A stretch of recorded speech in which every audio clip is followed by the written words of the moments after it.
About the U.S. dollar, I mean, we've seen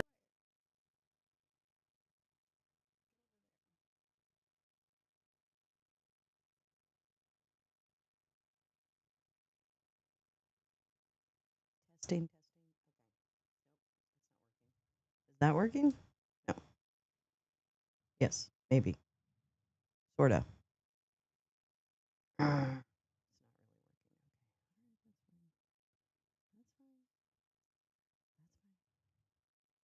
No problem. Hi, Neil. Trying to figure out my audio. Good morning, Meowing Star. Lolo, my apologies if you thought I was scolding you. What? Are you kidding me? Oh my god. Neil, I can't even. You are never. No. You no. Don't don't you even worry. Don't you even worry. And by the way, what a hell of a weekend. Yes, Hags. Let me tell you something about Lolo. Okay? What you see is what you get. Sometimes messy, but I'm going to tell you right now, I never if I ever had an issue with like the way someone said something, I would just tell you. I don't ever hold like that shit. I hold shit against people that do really bad things. And that's not it. You weren't scolding me at all. You were totally fucking helping. Like I love you guys. I love you guys. Are you kidding me?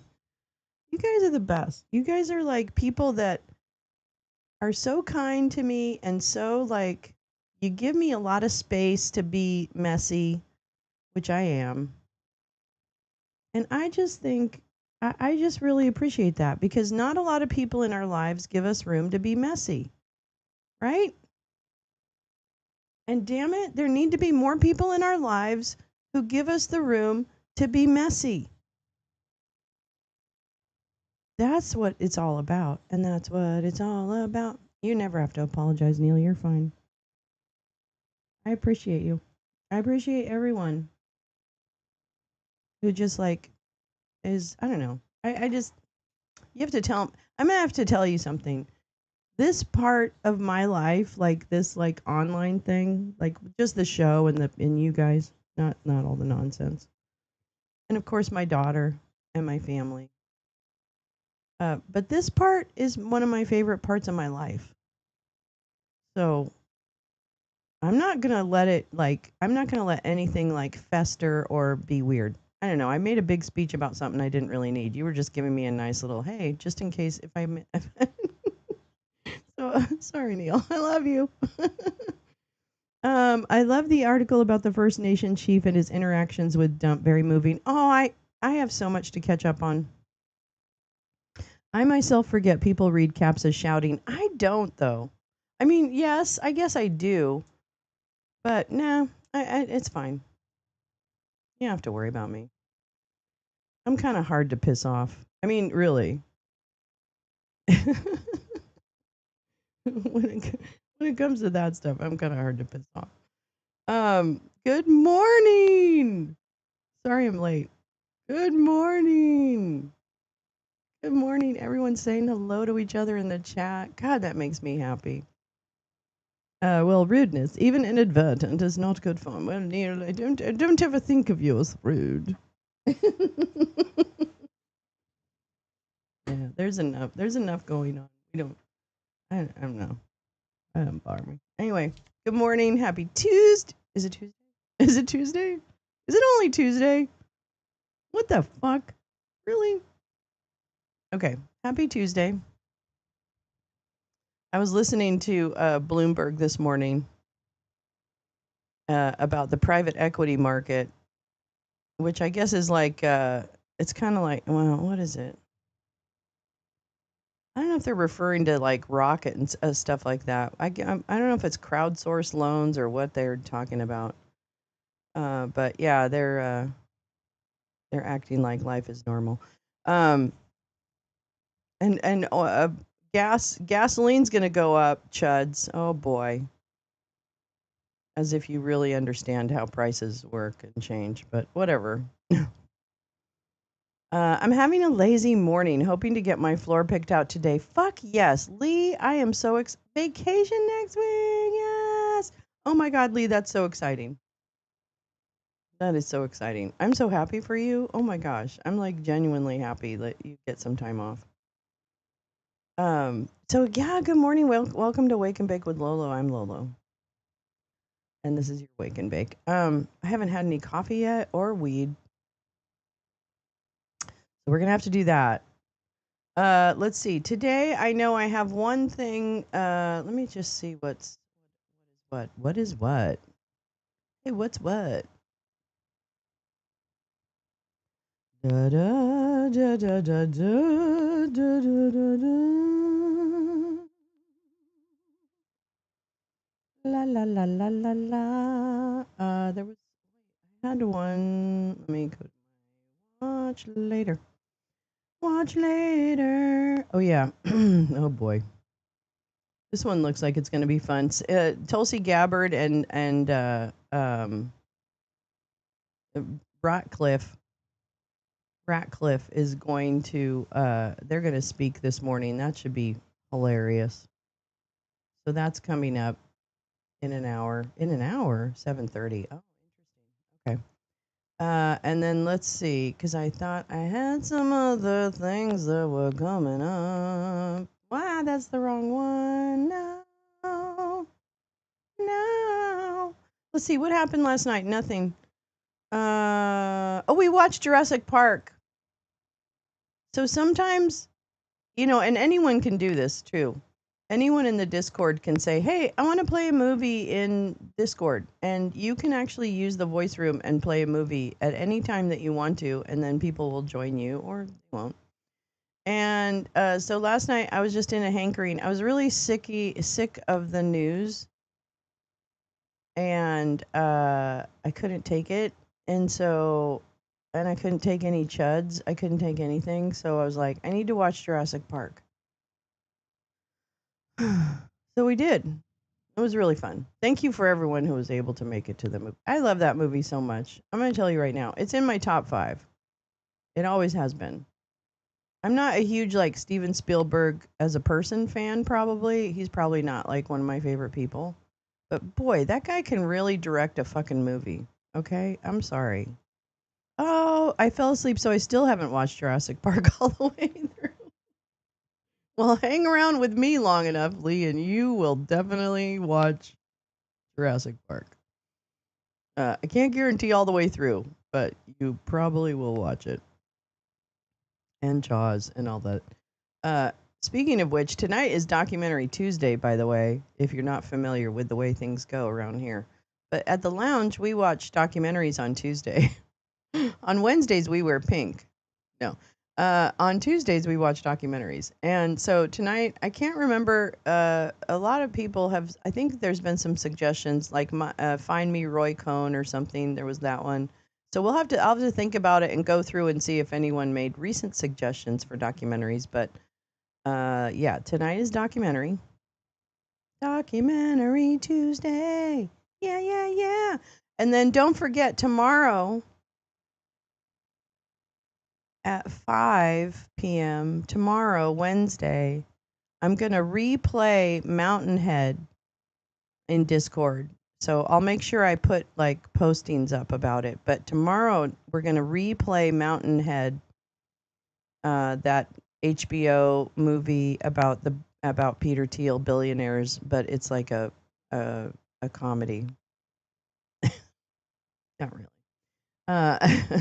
So we're gonna rewatch that too. So tonight though, we need to figure out what a documentary we're gonna watch tonight. I just have to go through, and if anyone wants to remind me of things that I've probably already promised, then please let me know because I do that a lot too.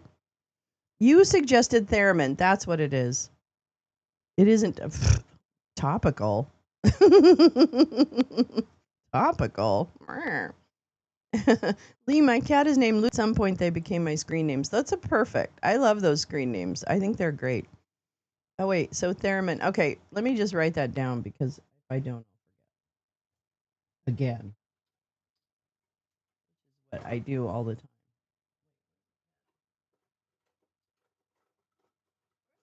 time. Theremin, theremin, theremin, theremin, theremin, theremin. I'm probably not saying it right. Okay. Now at least I have it written down. Theremin, an electronic odyssey. Is it? Yeah, exactly. Theremin. It's a drug they advertise. Yeah, it is. It does sound like it. Probably is. It probably is. All right. So I'm really tired. I don't know why, because I did actually get a little more sleep last night than I did the night before. How'd you guys sleep? You guys getting good sleep these days? Hi, Paul J. How are you, darling? That's right, baby. Good or otherwise, it's the morning. Banned for teratogenesis. You didn't miss anything. Wait, what happened, Jane? Did I miss something? I might have missed something. Do not take if allergic to theremin. Oh, yeah, exactly. It's about the inventor of the instrument, Neil. I thought it was a pill too. I thought it was a pill. What's that mean? Teratogenesis. What's that mean? Good morning, Teresa. What does that even mean? My baby's woke me up at 4:45. Is the day over yet? That'd be a big no. It's not over, and it's gonna be a long one. Yummy. Um, Theremin no longer used to treat morning sickness. Wait, what? I don't get it. Oh, banned for teratogenesis. Oh, okay. Wait, I thought it was an instrument. I'm so confused right now. I thought it was a musical instrument. I don't even know what to do now. My old man Chihuahua is snoring in his little cubby. Oh.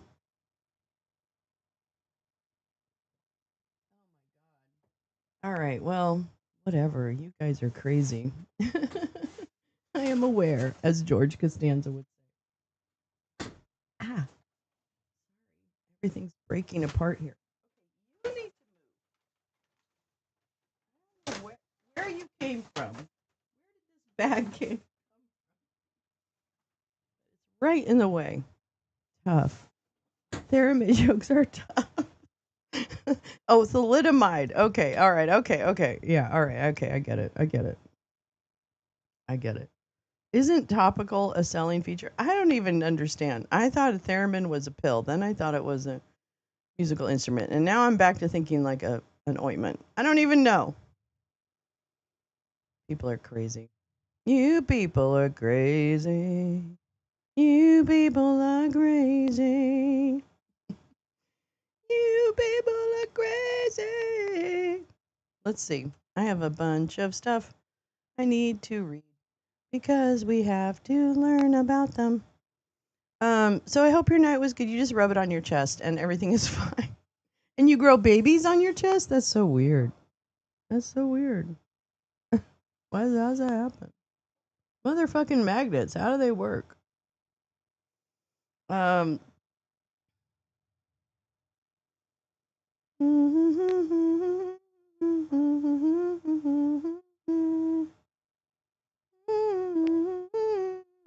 I'm just looking at ProPublica. La la la la la la la la la la bum, bum.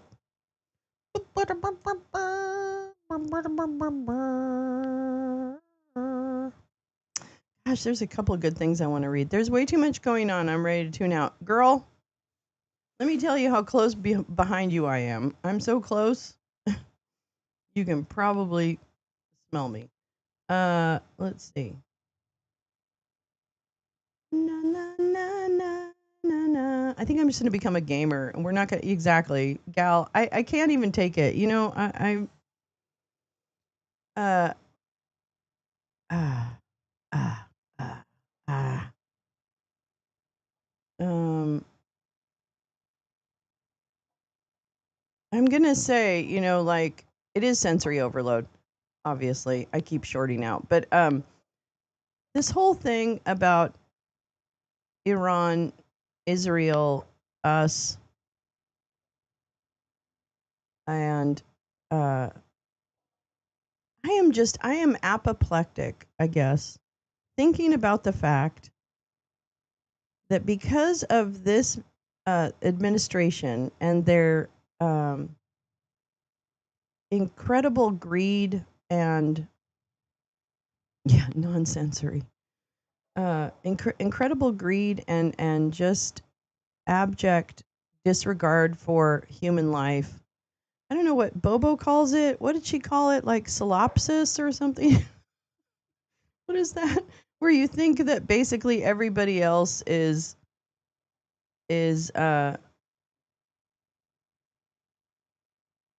like everyone else is like a non-player character, you know, it doesn't really matter what happens to other people, and that there's people in power that suffer from this kind of delusion that all of us are just kind of expendable characters in their game, right?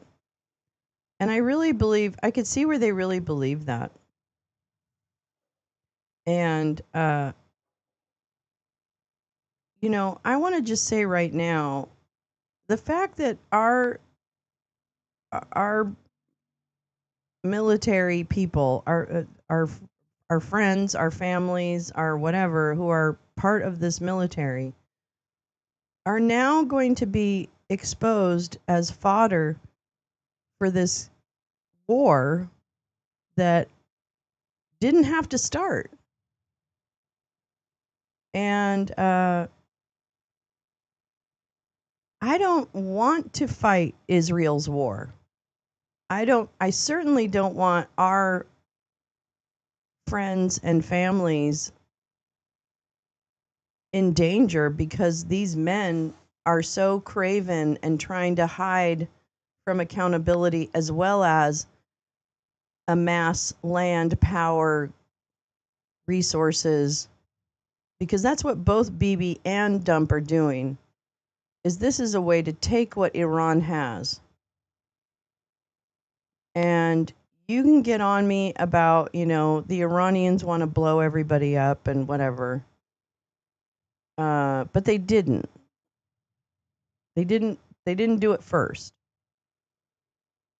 And so this, if to not even sit there and just call this a craven attempt for Bibi to avoid accountability for the genocide that he's committing, and then for us to actually, again, out of our own avarice and complete contempt for humanity,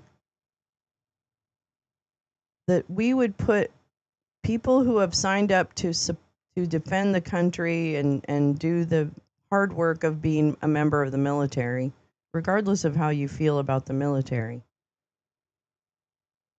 to put them in danger for these monetary, etc. reasons is just I don't even know. I don't sadness doesn't cut it. Like despondency doesn't cut it. Like it cuts through everything, right? It cuts through all of this. And it's just there's no way to stop it, right? Like there's no way to stop it. I really, you know, there's just no way to like there's no backstop. There's no backstop. So, yeah, I don't know. I don't know what to think. I mean, the fact that I'm rooting for Thomas Massey is really, that should tell you everything. Because Thomas Massey's like a whatever, what is he? Like a libertarian kind of guy. And he's like, well, it's not our war, you know, which we don't share the same sentiment about, you know, who owns what. I don't, this is a war of craven, corrupt men, as far as I can tell. I don't know. It's just like, come on now. Like, when does this? I don't know when it ends. Yeah, I'm sorry. Israel's been the agitator. Israel's the one doing this. I'm sorry, and I don't know what to tell you. I don't know what to tell you. And the thing about it is, and I was having this kind of mild argument on Blue Sky with someone who was pro-Israel, and he was saying, or they were saying, I don't know gender, but they were saying, well, you know, Iran has threatened to wipe Israel off the map. Well, since I was a kid, Iran has threatened to wipe Israel off the map, and they haven't. Okay, they haven't. So I'm not pro Iran. I'm not pro anything. I'm pro human life. I'm pro children not living in fear. I'm pro, everybody's got enough food to eat. Like, I don't give a shit about, land grabs and stuff like that. Like, these are people. Like, you're hurting people. So fucking stop it. Like, I don't give a shit. I'm not pro anything. I'm pro human.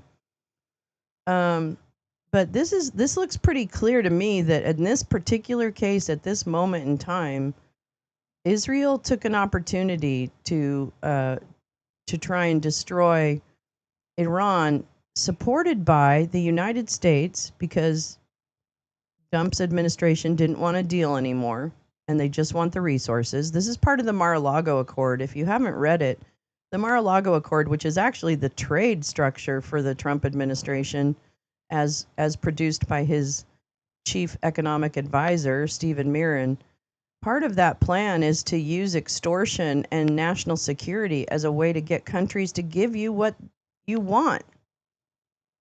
And so it seems pretty logical to me that that this is part of a larger plan, or fits into the aspirations of this administration to take as much of the world's resources under control as they can, as we can, and aided and abetted by the same avarice and greed and lack of accountability that Bibi Netanyahu and Israel has in this moment.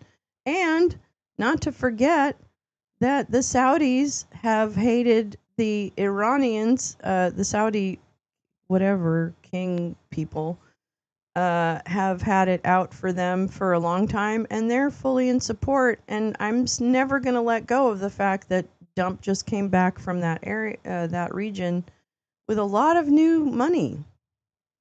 And it seems to me that might have been kind of like you're going to go along with what well, actually, I don't think anybody needs convincing, but I feel like it's just part of all the same disgusting play. I don't think it's religion. I think it's greed.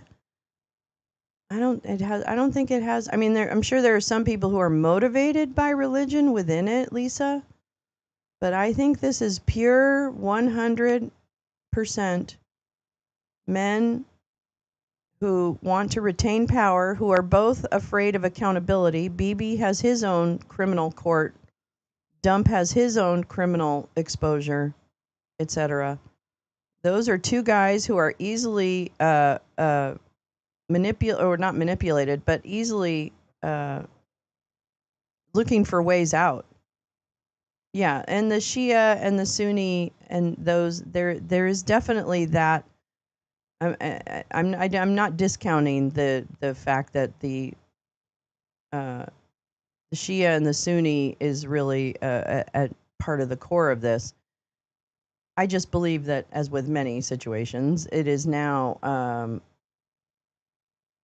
bled over into, I don't want to go to prison. I don't want to go to the ICC. And I want all the oil, and I want the land, and I want the this, and I want the that. And so I think it all works in concert with each other. But at the end of the day, none of that can ever be used. I mean, it just isn't even, it cannot be used to expose people to dying. And it has since time began, but at the same time, that doesn't make it right, and it doesn't mean that we have to be like, oh yeah, this is normal, because it's not normal. Or it shouldn't be. Yeah, and Putin, meanwhile, is sitting back going, okay, all right, as long as you guys aren't hurting me, I'm going to bomb Kyiv. Fuck. Anyway, I didn't really read because I was worried I'd get off my message there, but hold on, let me go back. I wrote in our ladies chat this long little ditty about exhaustion and my broken soul for all the suffering I'm being intentionally forced to watch. Hmm. Hmm. Number one, I love terrazzo, by the way. I think terrazzo is beautiful flooring. Excuse me. Zelensky will be at the G7 today. Would have taken Trump's spotlight away. I think actually, I don't know why they brought him back. Why do they think they brought him back? I just love the conjecture. Why do we think he got on a plane? Was he just mad that he wasn't, like, maybe somebody pissed him off or something? I don't know. Did he have to come back for the war? Hey, MAGA, how's that no wars thing going? Seems like we're, and then I heard out of the corner of my ear this morning, out of the corner of my ear, I heard something about us bombing South Sudan. Is that right? Where did we drop miss what? What?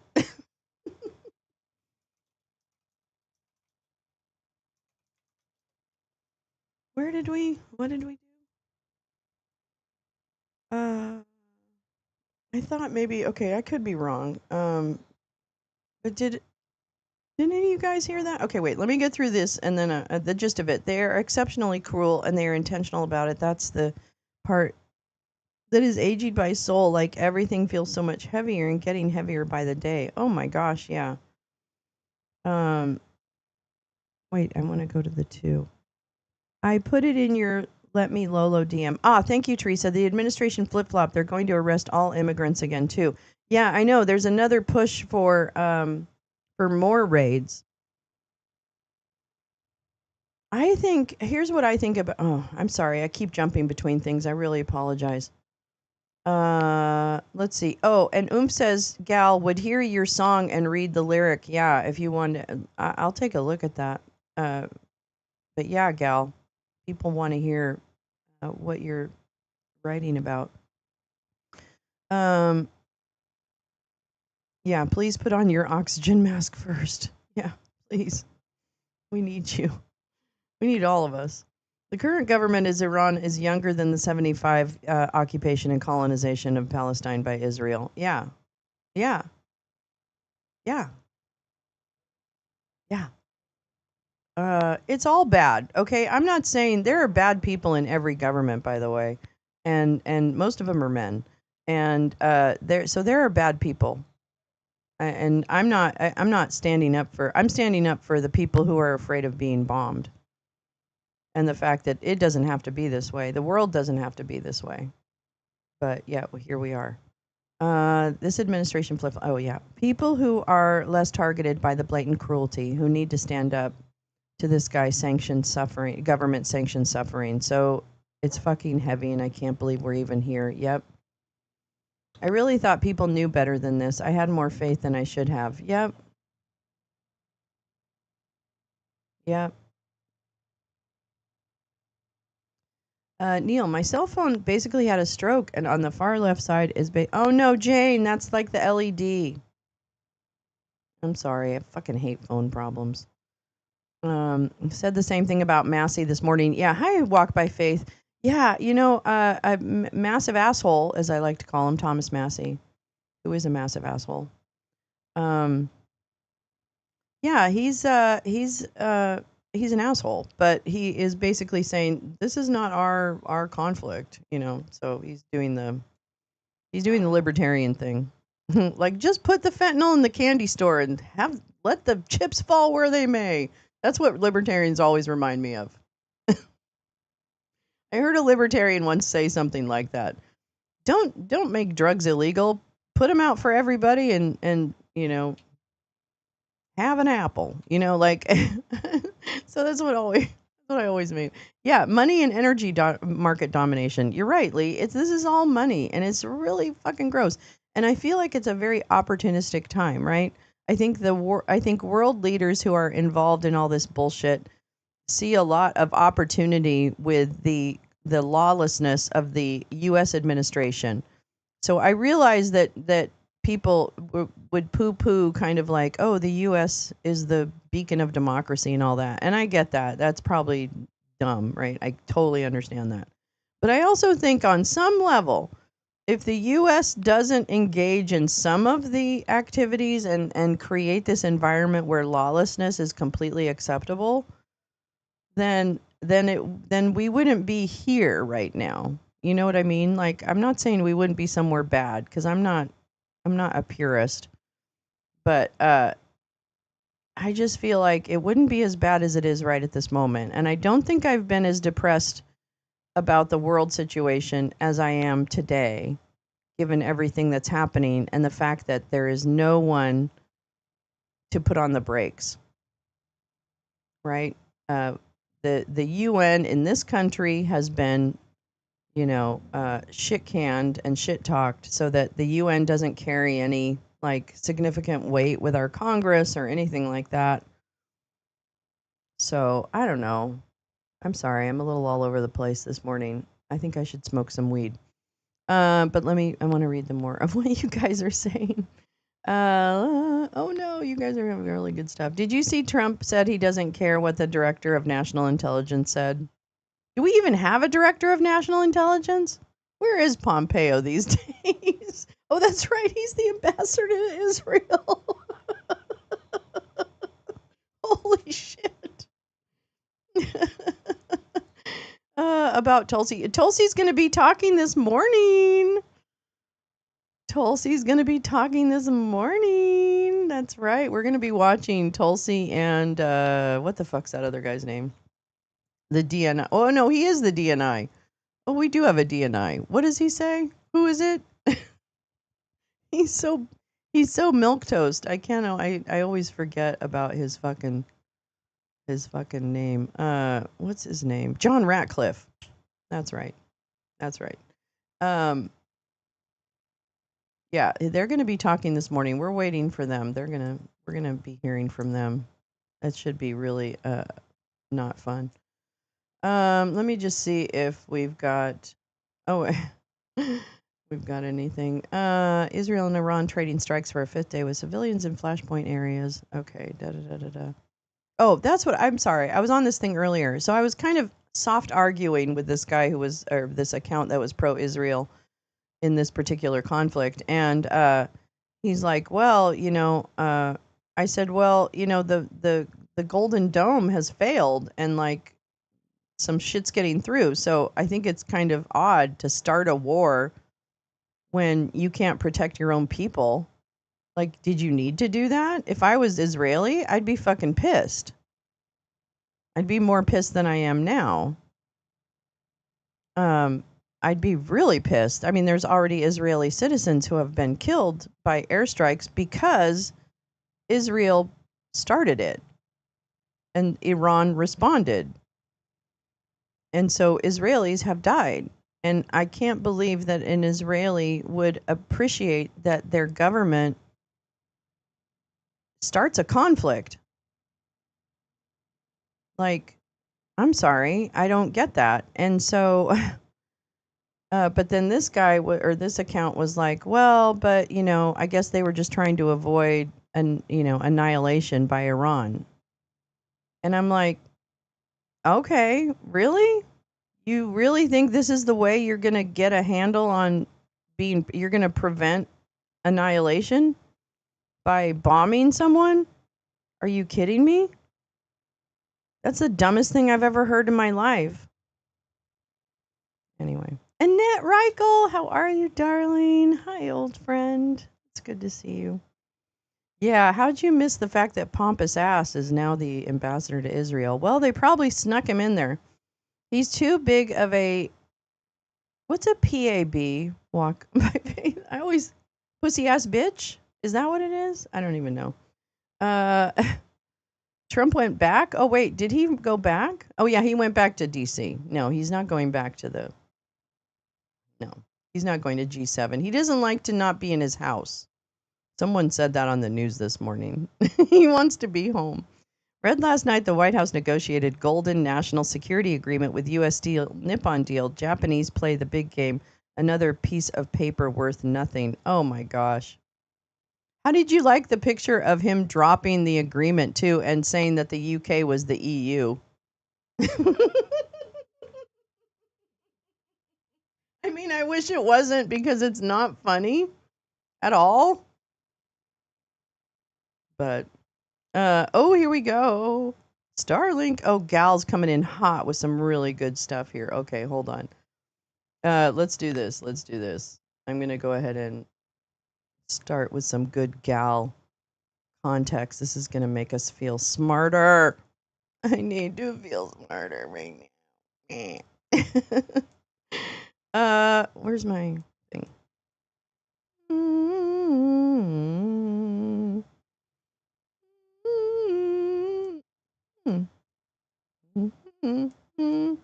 Where's my thing?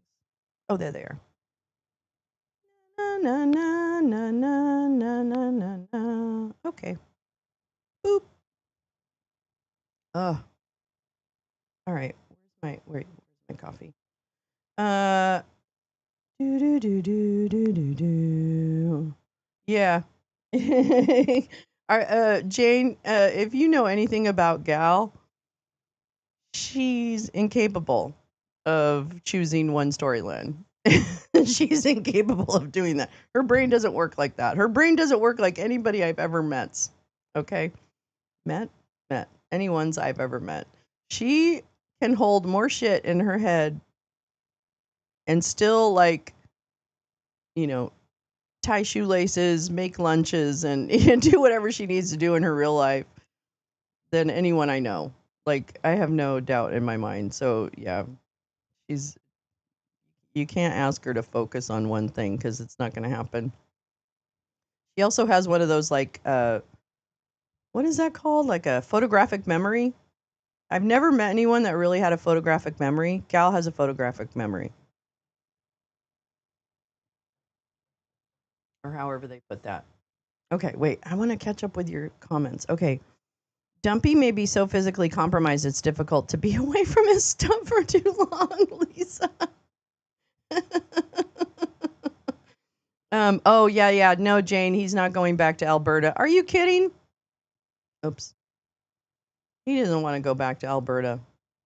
He's scared. He's scared of people. Okay, let's see. Yeah, he is. Wait, oh shit. Lolo, have you played the movie Rollerball yet?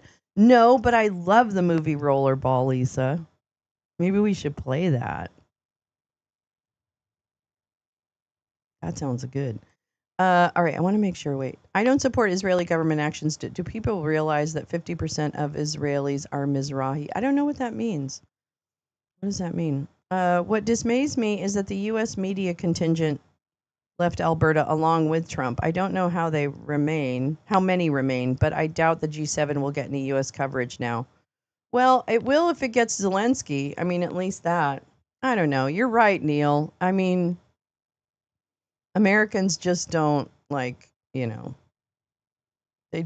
can't keep their attention span.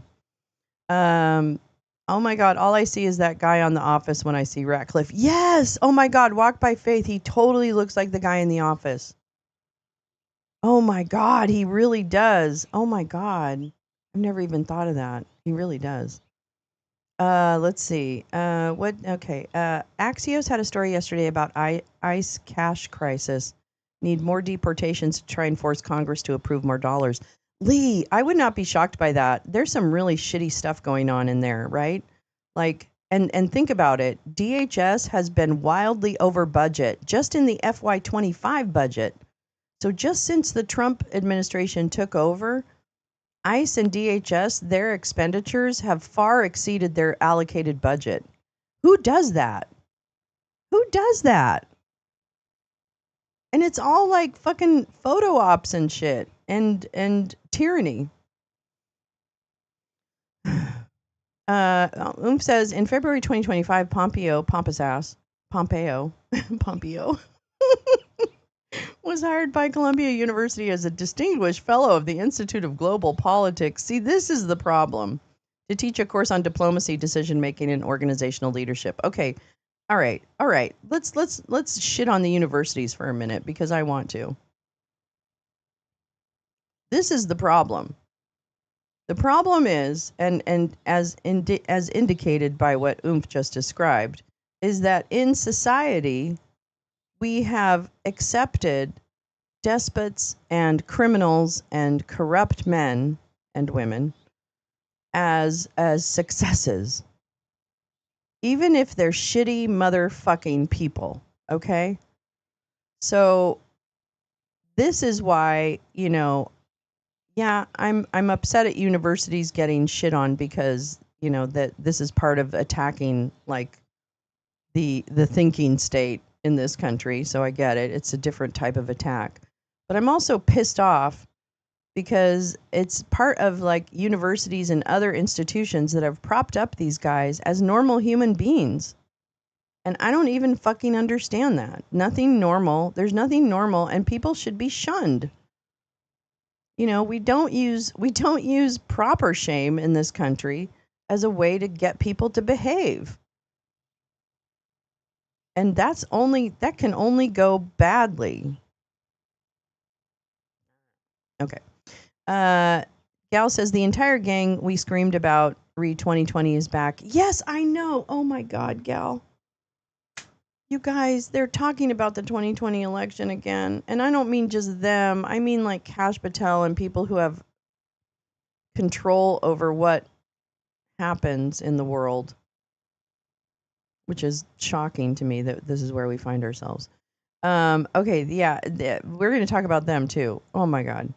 It would have got a lot of stupid Trump coverage. Trump said the stupid thing, blah, blah. Yeah, you're right, Jane. That's part of the problem.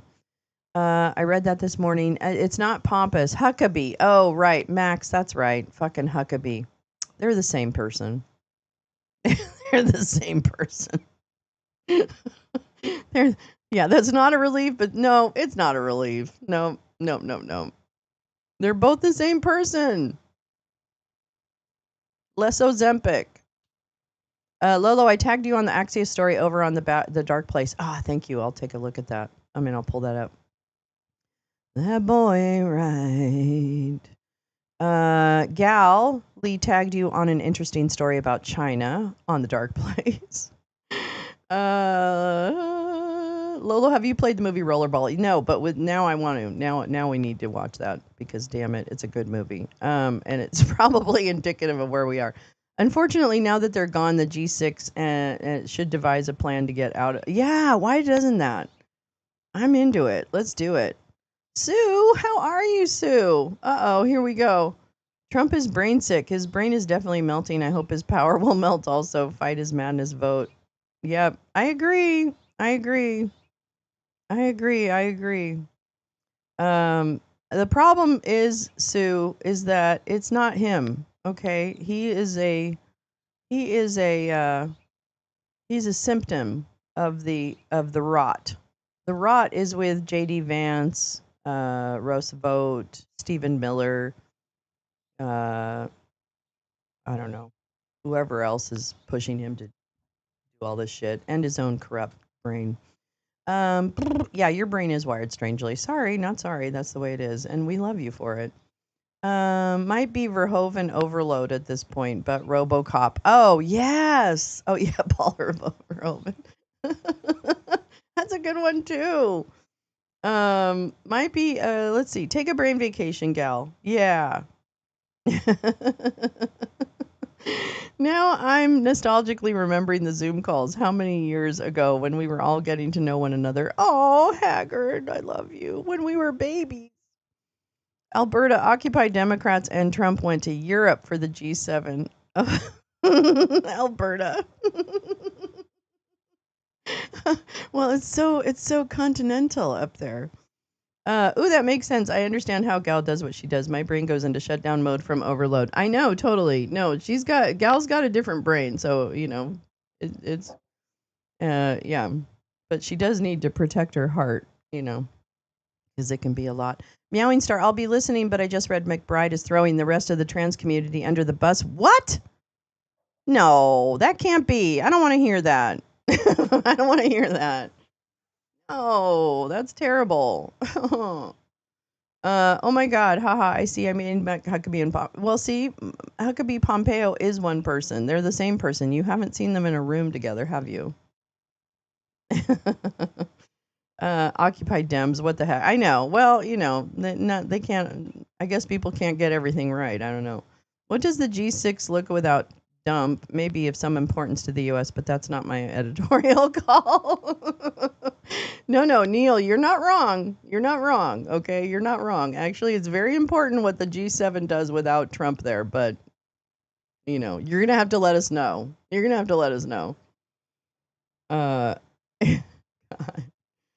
Let's see. Yeah, grifters. Mizrahi means they aren't Euro origin, but Middle East origin. Oh, that's interesting. I did not know that. Thank you, Max. I honestly have just been opening stories I want to read and leaving the tab open in my internet browser. I'm in avoid mode. Yeah. I have a bunch of stuff like that too. Walk by Faith says DHS is a Bush leftover that should be shut down. Fuck yes. There's no DHS is useless. Useless. And I really want to know where their fucking police force came from because they're terrible. Do they have a budget, butterflies? Yeah, they have a budget. Department of Homeland Security, because they exceeded their budget already. That was in one of the things we watched. I can't remember which one, but in one of the things that we watched, the Senate or whoever, the Congress people brought up to, oh my God, I can't even remember. It wasn't Crispy. Maybe it was Crispy. Yeah, maybe it was Crispy Gnome, but they brought up that she's over budget. Every accusation is a confession. Oh my God. Yeah. He doesn't exhibit the aphasia I associate with demented rambling. Which one? Pompous or, yeah. General McChrystal just said what you said. Elevation shame people in Midas video. Oh, good, Jane. Which is so good. Yeah, which is crazy, Walk by Faith, that they should talk about the 2020 election, considering they have been trying to fuck with elections since time began and in big ways. Let's see. I want to make sure. He was embedded with a video. Oh, wait. Yeah, Dr. Phil. That's right. Somebody had asked a question about Dr. Phil. He was embedded in an ICE raid, which I refused to watch. I'm going to tell you something, though. On Friday of last week, when I was downtown in LA and I ended up at the detention center, I was going to go to the city council, but I went to the detention center instead. And they brought a bus in, one of those big white buses into the detention center. That was one of the most emotional moments I've had so far. And those, those aren't my friends. I mean, you know what I mean? Like, I don't know any of the people who have been detained. I don't know any of but I was so, in that moment, it really was an overwhelming sense of sadness and grief and anger, seeing people who don't deserve to be in the situation that they're in by any stretch of the imagination. And it was really emotional. And we can't, unfortunately, let go of anything that's happening right now because the distraction of very dangerous things happening all across the world and in our own communities is really real. And they're using situations to continue to increase and ramp up doing bad things. Like, I think that someone referenced the story where ICE is going to be doing more raids, like they see this as a huge benefit. And I know that there's a lot of calls in their stupid echo chamber that they're not doing it fast enough. Like, I can't even believe the cruelty. I knew people were cruel. I really do. I get it. People are cruel. I had no idea. That's right. Where's the sexy European route? And Canada, Japan, Operation Save America, please. Please. And not just, I mean, you don't have to save us, but can we go with you? Wordle. Oh God, we're having a Wordle thing in Discord, and I understand there's ways to mute it, but anyway, come to our Discord. Yeah. Let's see. Gosh, you guys are on fire this morning. Not the above arrest I shared. The guy in Minnesota wasn't Antifa. He was Uber MAGA. I know. Okay, could we also stop that? Like, the guy who assassinated people this weekend and was going to assassinate more was not a Democrat. Okay, that's had nothing to do with it. He was fucking MAGA. and a sick individual. God, I'm sick of people. I'm just so sick of people. I'm so sick of people. Ugh. Okay, I'm gonna stop. Not only that, Neil, but he said there wouldn't be a war if Russia hadn't been expelled. Oh my God. Yes, his thing about that Russia should never have been pushed out of the G8 and all this bullshit, like kind of bullshit. It was just crazy. It was crazy. Yes, butterflies. It would have been a budget approved under the Biden administration for DHS, but apparently they've blown past their budget, which one of the people in Congress said, nobody does that, right? Nobody does that unless we have like a serious national emergency, like a COVID thing. You're not just blowing past your established budgets. It's so gross. It's so gross. You guys are just too fast for me. Okay, wait. Oh my God, we have all this stuff. Gal is dropping.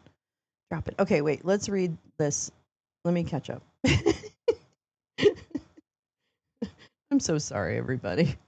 One of these days, I'm gonna be real professional, and I'm just gonna. Blah, blah, blah, blah, blah, blah, blah. Okay, here we go. Dana. Oh, nice. Walk by Faith. Welcome, Dana. I probably might forget that, so please forgive me if I do, because it's just because I'm a stupid brain. I'm a stupid brain. Let's see. I don't want to, not the above. Okay, the House budget bullshit bill increases in ICE from $9 billion to nearly $50 billion. I think you're right. I think it is something ridiculously large like that. Yeah, fuck Cash Patel and 8647. Get him out of here. I don't care what that means to anybody. Do whatever it means to you. I don't care. Not difficult. Carney has degrees from Oxford and Harvard and ran the partial. Yeah, he ran the central banks of 2 countries. Exactly. Yeah, Neil. Like Carney is just so far above brain-wise than Dump or any of his minions. La la la la la. La la no no no no no no no no no. Don't cry. Don't cry. Yeah, I know he was, but Ellison made it sound like he was doing backup to make sure they didn't turn the guy into a. Yes, exactly. Yeah. I don't know. I haven't heard Ellison speak on this, so he was doing backup to make sure they didn't try to turn this guy in Minnesota into something it's not. Yeah. And we're paying for it. All right, I muted it. Still see individual posted result, which I can resist. Wait, what'd you mute? Wait, I forgot.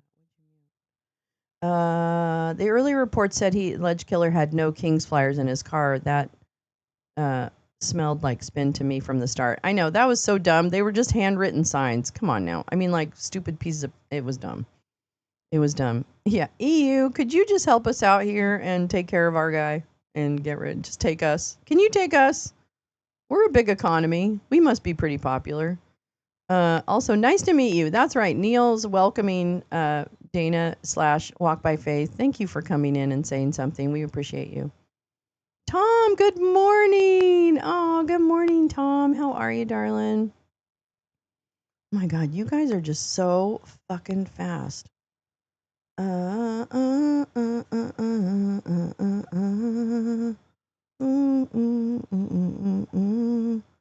My super special 79th was not super special. Diary entry by a disappointed president.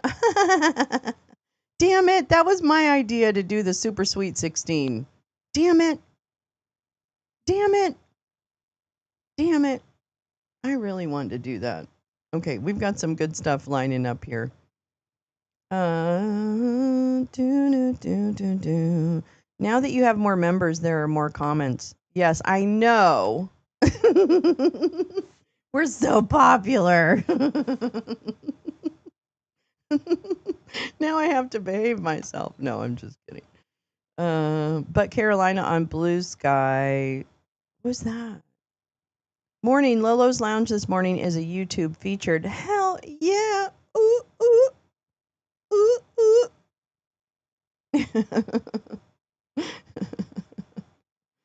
Oh, Wordle. Oh, you've resisted it? Oh, man. Come on. Come on, it's fun. He was on someone's podcast. Wait, what? Okay, so I got that one. I want to make sure I don't miss any of the links. One of these days I'm going to catch up. I assumed he was going to be leaving those handwritten flyers by the bodies. Oh, that would, yeah, I guess. I don't really get that. Man, people are dumb. Karen, there you are. I'm here now, catching up while making breakfast. Yum, yum. What are you making? Are you making? Nice to meet you. I've been in the shadows, freaked out half the time because I'm just in the middle of the craziest two countries by brag. Oh.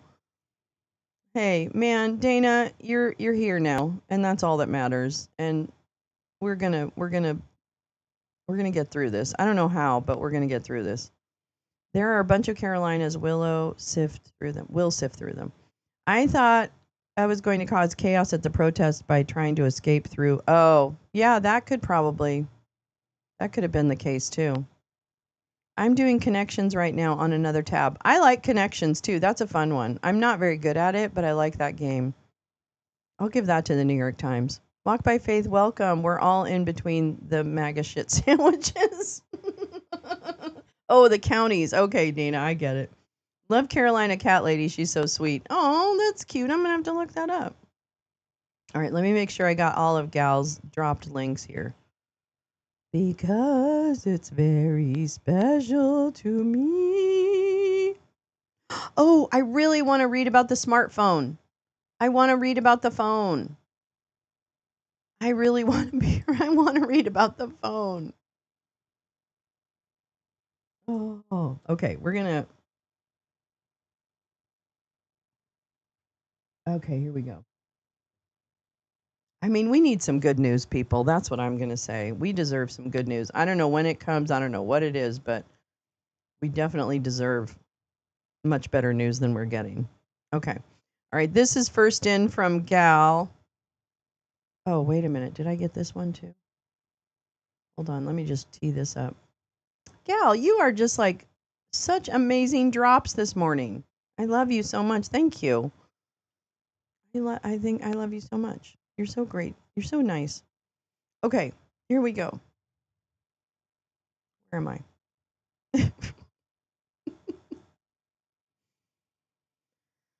Oh, wait, I was over here.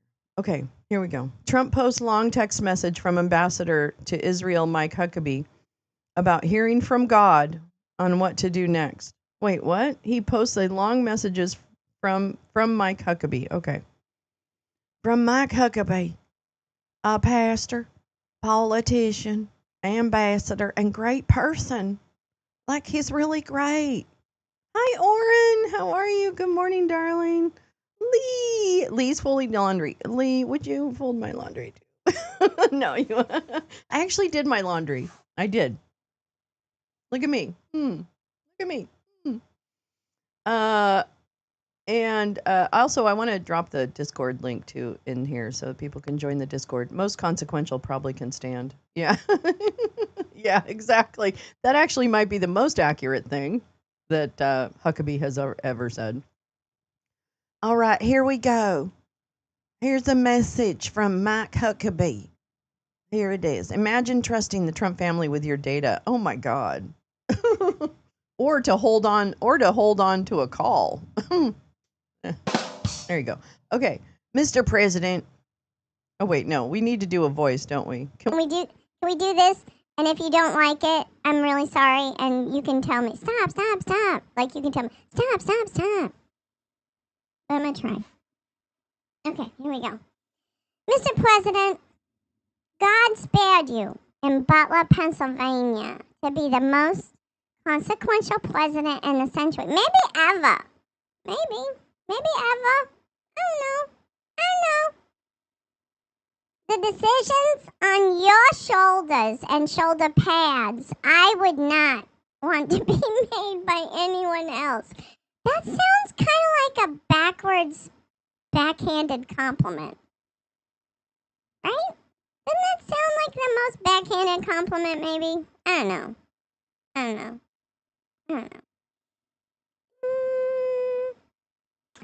Okay. You have many voices speaking to you, sir, including the multiple voices in your head that tell you you're pretty. But there is only one voice that matters. Melania's. No, I mean his voice. And you know who I mean. I am your appointed servant in this land and am available for you, but I do not try to get in your presence very often because I trust your instincts. I don't need to tell you what to do. You're really freaking smart. No president, in my lifetime anyways, has been in a position like yours. Another backhanded compliment. Not since Truman in 1945. For reals. I don't reach out to persuade you. Only to encourage you. Go for it, dude. Balls deep, as they say. Balls deep. I believe you will hear from heaven. You are about to be touched by an angel. I believe you will hear from heaven sooner than you think. And that voice is far more important than mine or anyone else's. Baby's about to call you. You sent me to Israel to be your eyes, your ears, and your voice to make sure our flag flies above our embassy. That's your only job? That's your only job? Is to make sure the flag flies above the embassy? How do you get a job like that? How do you get a job like that? Our flag will not come down until it's blown down. You did not seek this moment. It sought you, baby. Well, and all the crimes you committed. Oh, and maybe all the election interference.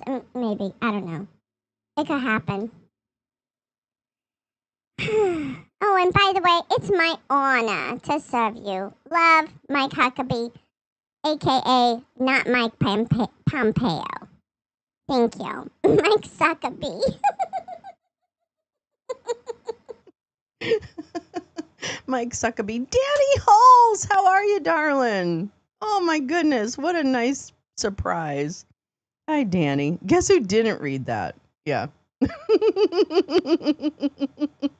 I don't think I'd be good at that job. I have a tendency to walk and stomp the American flag.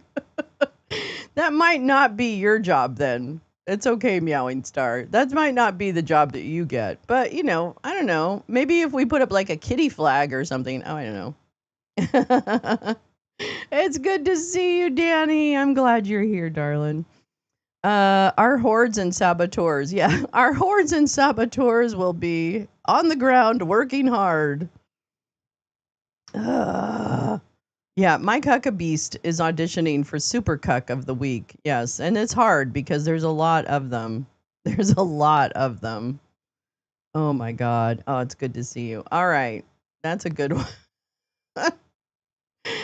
Oh my God. Okay. Let's see. Which one do we want to? Oh, we're going to do that one next, I think. All right. Let's do this. My super special 79th was not super special. A diary entry by a disappointed president. I won't do the voice for this whole thing. Look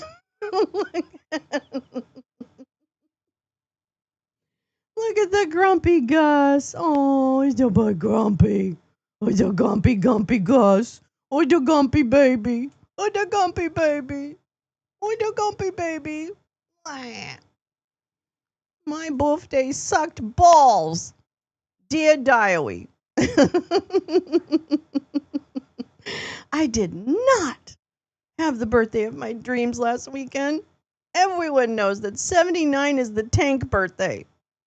1 is paper, 77 is emoluments, 78 you get to destroy one constitutional amendment of your choosing, 80 you get to become the state, but 79 is tanks.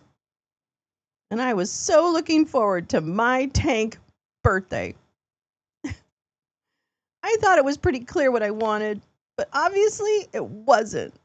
This was the kind of tank parade your mom makes you lovingly from scratch, and I wanted the kind of tank parade that is made in China or North Korea. I don't want a special American tank parade where our soldiers are waving and smiling out of the tanks. I want one like my friends have. I wanted tanks, but I got old tanks. I know. Actually, Walk by Faith, it was totally amazing. Okay, it was totally amazing. I wanted marching, but I got the wrong kind of marching where they didn't even do the little high kick thing. I wanted millions of people to come out and cheer and hold up pictures of my face, and they did, but they all went to the wrong places. And Trump knows how to read an email. What does the president have to do to get the right kind of birthday tank parade? I've been dispatching troops to American cities, and Stephen Miller is openly speculating about rolling back habeas corpus. It's not even subtle at this point. What kind of government I'm going for? My parade was just awful. It's all about the army, which, okay, is turning 250, but only in the literal sense. First, a guy dressed as George Washington rode by on a horse. I don't know why we make such a big fuss about this old toothless man who gave up power on purpose. We used to have a king and now we don't, and it's all because of this loser. Also, he was obviously wearing a wig. They also retold part of the plot of the musical Hamilton, which felt like a personal affront. I know, every time the equipment squeaked. I know, this one does need the baby voice. I know. But it could be too much. Too much of a good thing. Then, Civil War soldiers marched by, but they were in the wrong color uniform. Not the one worn by the folks who all our best forts are named for, but the blue one. This is the Army's DEI at work again. Throughout the parade, they kept trying to tell us fun facts about history. Do I look like someone who wants a history lesson? No. I am somebody who wants to repeat history. Somebody who wants to learn from it. Like he knows which color is which. Exactly. Fucking Atlantic. Oh, my personal favorite was the soldiers who were clearly not doing their best march. I know. I love them. I've lived for them. Thank you. Thank you for just phoning it in. I really appreciate that. It was, wait, what? It was sponsored by Palantir, really? Or no? Is that a joke? I know it had corporate sponsors, but were they one of the corporate sponsors, really? I didn't read that story yet. No, I'm blah, blah, blah. Okay. It was sponsored by Palantir, which was something, I guess. It was? Oh my fucking God.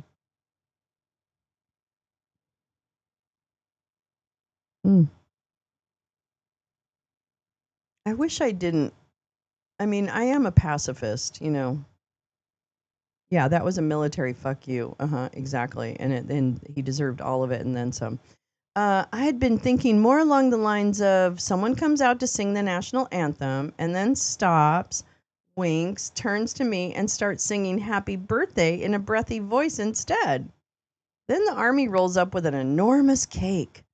But wait, what's in the cake? Could it be I cut into the cake with a big sword to reveal a brand new tank? Whoever finds the tank in the cake gets to be king for life. Everyone claps.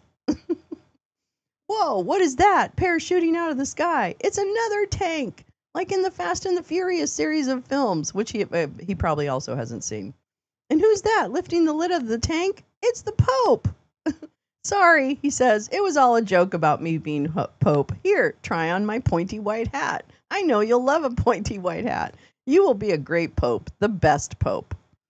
And then the tank releases special red, white, and blue smoke to indicate that a new, better Pope has been selected. Red for MAGA, white for Pope, and blue to indicate that the Pope is a boy.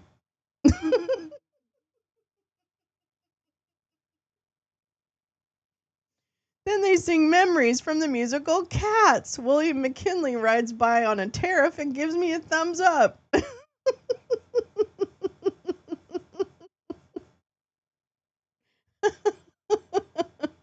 Our military doesn't do marching, right? The cadets from the academies and ROTC, though, they do it daily. They were in cadence. Yeah. I mean, it just was. I don't need people to goose step for me to admire what they do for the country. Okay, it just doesn't. I don't. I want Crispy Gnome to. I want her to be baked in a cake. Does that count? I want her to be shoved into. I want her head shoved in some cake batter. Does that count? I don't know. Maybe not. Then the army goes by, but bigger and more excited this time. Then they are finally doing the high kick thing. Then my dad climbs out of the tank and says, "The hole in you that has never been filled is full now," and whispers, "I have a special surprise for you, my best boy. Look out your window, Donald, and see." I run to the window, and it's the 80s again. Finally, everywhere I look, there are flags and so many dollars and a bald eagle and an oil well spouting for joy. I am the president and the pope, and the tank has made me king for life. This is the best birthday ever. Needless to say, this is not what happened. They'd better do better for my 80th. Alexandra, that's funny.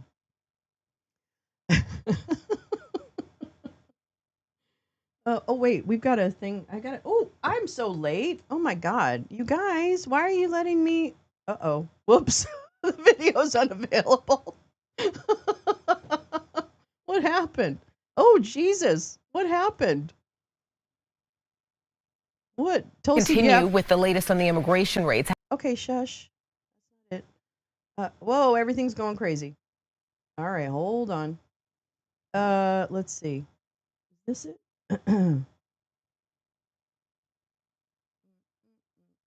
Oh, I just noticed that there's a federal appeals court considers Trump's deployment of National Guard to Los Angeles is being focused on today at like noon. Oh, here we go. I've been trying to watch this. What's wrong with you bitches? Okay, hold on, everybody. We're going. Infrastructure, Sorry, I really blew it. And I'm going to come back to those and read the rest of them, so don't think I won't. The current planning, programming, and budgeting cycles. My name is Ivy Charlotte. I am a fraud victim. Senate Committee, International Scammers. No, I don't. That as Captain Cho testified year 2026 schedule with it. I don't want you to miss any Ossoff, so hold on. Hold on, sorry. Thought that was tomorrow. No, it's right now. Oh, this is funding for military housing. Oh, I'm so sorry. Okay, this isn't what I thought it was. Hold on, I'm so sorry. What about that? Oh.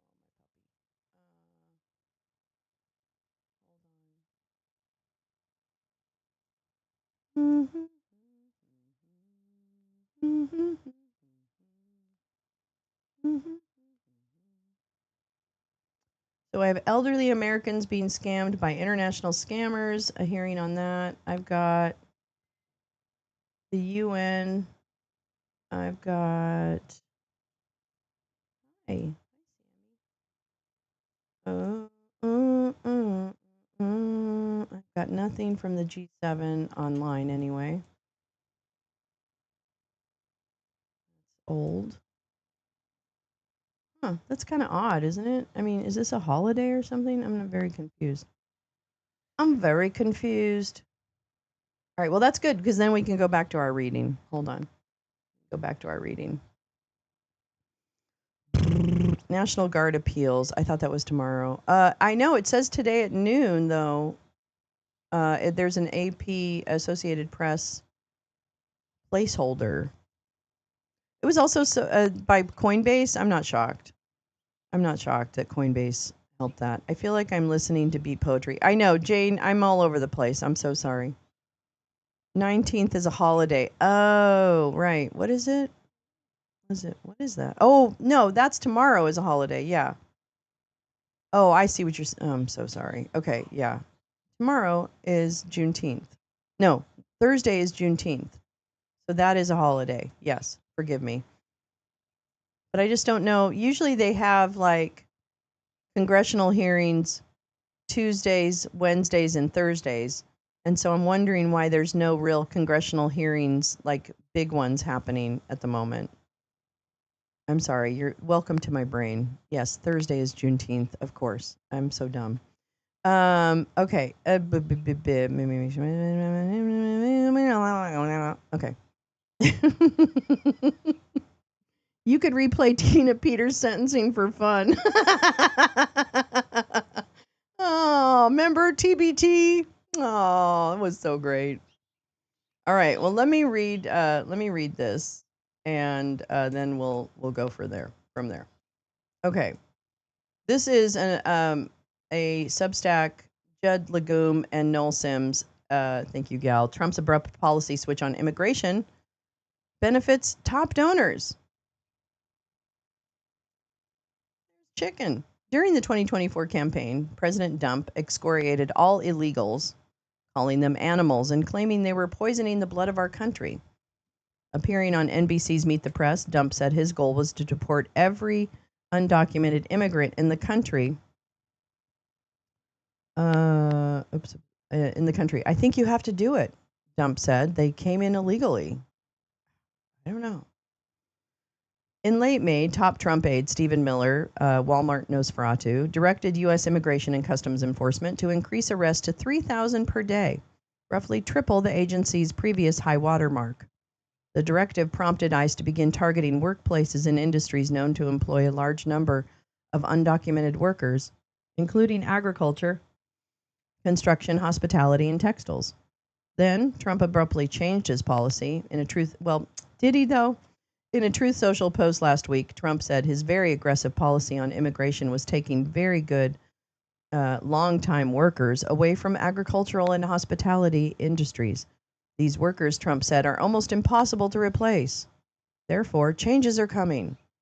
2 days later, on June 12th, a senior ICE official, Tatum King, sent a message to ICE staff formalizing the new policy. Effective today, please hold on all worksite enforcement investigation operations on agriculture, including aquaculture and meatpacking plants, restaurants, and operating hotels. Oh my God, I hate. You know who I hate more than I hate Dump? Yeah, I know. The military are testifying. It's about housing. I can go to that. I'll go to that. I'll do that. 2 days later, on June 12th, okay, blah, blah, blah, blah, blah. There is an exception for investigations involving human trafficking, money laundering, drug smuggling into these industries. But even in those cases, non-criminal collaterals, any undocumented workers who are not implicated in a crime, are to be left alone. Oh my gosh. The remarkable reversal directly benefits some of the largest donors to Trump's political operation. Pilgrim's Pride, the second largest poultry processor in the U.S., was the single largest donor to Trump's inaugural committee. It is the U.S. subsidiary of Brazilian agricultural giant JBS. The company's $5 million donation was more than the contributions from Apple's CEO plus Amazon, Meta, and Google combined. Pilgrim's Pride, which processes 1 out of every 6 chickens in the United States, has a record of employing undocumented immigrants to keep its vast operations humming and making people rich. According to a June 2024 investigation by Mountain State Spotlight, the company's chicken processing plant in Moorefield, West Virginia, employed undocumented immigrants for decades. Mountain State Spotlight found that the immigrant workforce was exposed to extraordinarily dangerous conditions at the plant, and serious injuries were commonplace. But some managers have leveraged employees' immigration status to keep them working. Can you imagine? That's basically like modern day slavery. And it's here in this country with, socially accepted people who run companies. And here's my real complaint. And it's not fair. It's not a fair complaint. So strap in. My unfair complaint is that the people who support this, like this Tatum King who works for ICE and whoever else, you are complicit. The blood and the fear of children is on you. You're causing it. So if you stand with this administration and what they're doing, if you do your job,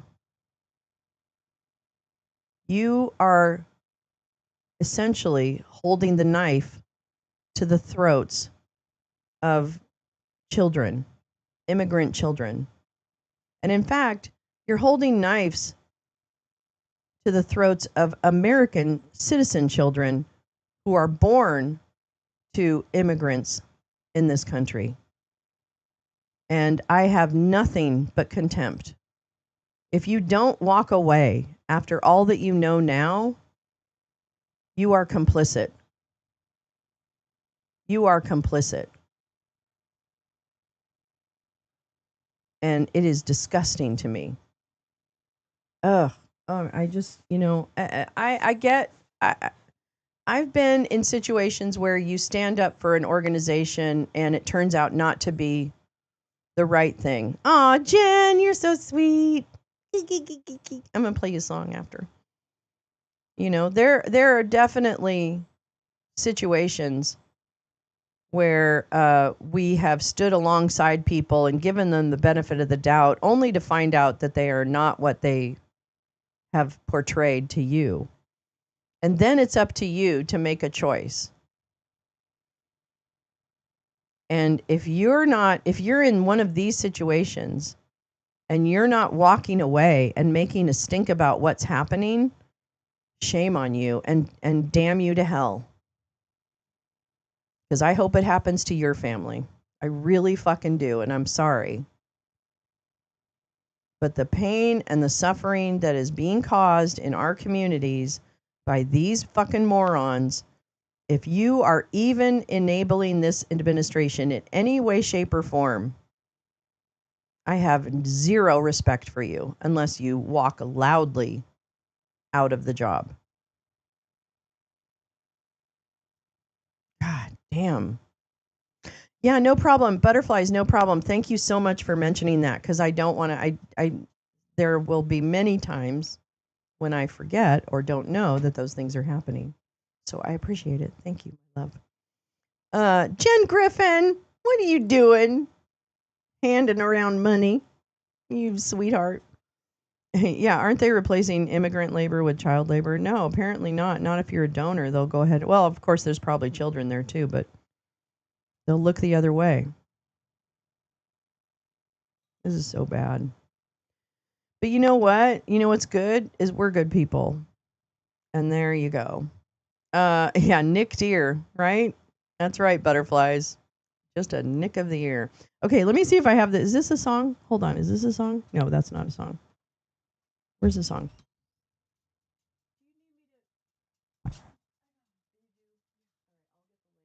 Sorry, I'm a very terrible dog mom right now. Well, I'm not the best. But you are. You're the best dog mom. All right. Hi, Easily. Welcome. All right. Let's play a song for Jen because, damn it, we need a little bit of music here. Hold on. Is this it? No, that's not it. God, I need my... Wait. Where is my song? Oh, here we go. Rocking round the lounge, There we go. shutting the fascists down.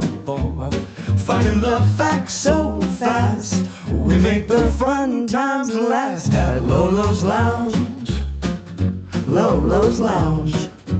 Oh, it's better to go back to bed easily. Best damn friends in the whole damn town. Power, no power, go back to bed.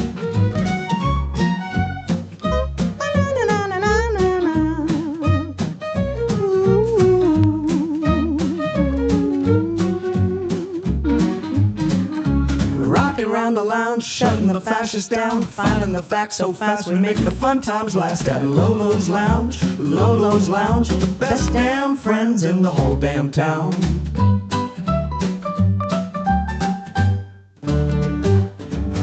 Thank you, Jen. You're so sweet. You need to do that. Goober. Goober, goober. I love you. You should play the daily, that's daily, or at least on Mondays. I should. We used to do a thing. We used to have a theme song that we played in the beginning of the show. I can't remember why we got away from that. We get all these medical journals in the mail. I just read a medical study that showed that the more chicken you eat, the lower your life expectancy is. What? I'll love you too. Really, Jim? Oh, man. Well, actually, I don't eat that much chicken. I don't eat that much meat anymore. I don't know why. I think it's laziness. It's nothing else. It's not because I'm like super whatever. Yeah. All right, let's read more about this. Jen, I love you. No more chickens for me. Okay, here we go. Mountain State Spotlight found that the immigrant workforce was exposed to extraordinarily dangerous conditions at the plant. Oh yeah, and serious injuries are commonplace. Yes, because they just use people as fodder. But I'm the drama. Okay, in December 2007, ICE arrested 25 people involved in a scheme to secure jobs for illegal immigrants at Pilgrim's Pride plants in East Texas, including human resources employees at the company. That was followed by April 2008 ICE raids of Pilgrim's Pride plants in Texas, Florida, West Virginia, Arkansas, and Tennessee, which identified 338 undocumented workers.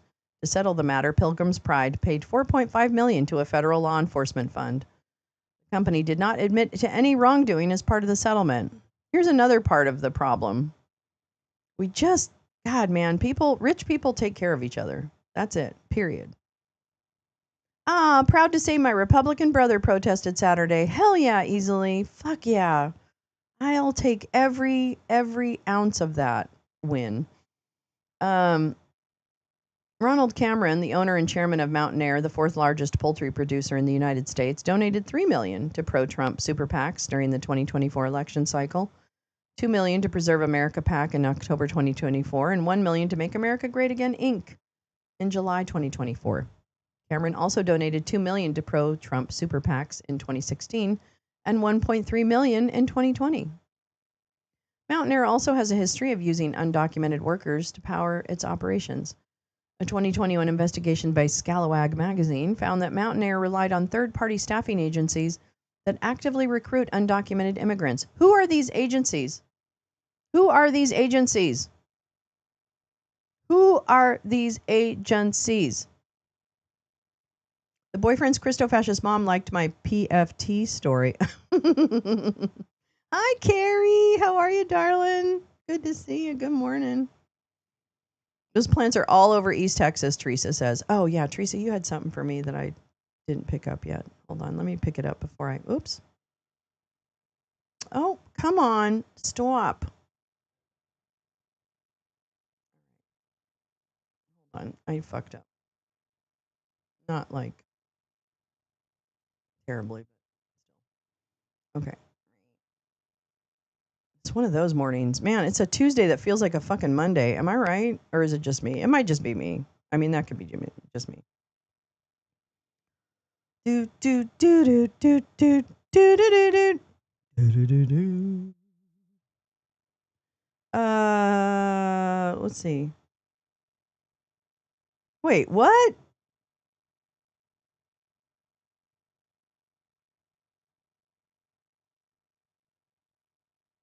Wait, what? Is it the WAPO story, Teresa? Is it the WAPO story on immigration? Because I want to read that next, if that's what you're talking about. And then let me see what else. Gal. Alexander Dugan. Alexander Dugan cracks me up, okay? I'm sorry. Oh, Peter fucking Thiel. Thank you. Thank you. It looks like Taco got the boot from the G7. AC clean, gonna be really hot here. Oh, God, yeah. It's already warm here. Taco cried all the way back to the White House. He looked really sad, didn't he, easily? Like, did you see him get in the limo or something? I watched that this morning, and it was like, womp, womp. It needs to have some music over it. You know, like Larry David. Okay, anyway. God, sorry. We're all over the place this morning. Good luck keeping up. These investigations just scratch the surface of the reliance of the meatpacking industry on unauthorized workers. Overall, according to an expert at the American Immigration Council, about 23% of workers in the meatpacking industry are undocumented. I'm going to tell you, I want to know who these fucking agencies are. I want to know all this. All this. Trump has spent most of his career in the hospitality industry. Okay, that's a stretch. Operating numerous hotels, resorts, golf courses under his brand. Running a brand. Okay, that's all it was. He just runs a brand. He sticks his name on shit. He doesn't know shit about shit. Not coincidentally, many of Trump's largest donors are his colleagues in the industry. Miriam Adelson, the owner of the Las Vegas Sands, when is she going to die? All right, there's another one that needs to just fucking croak.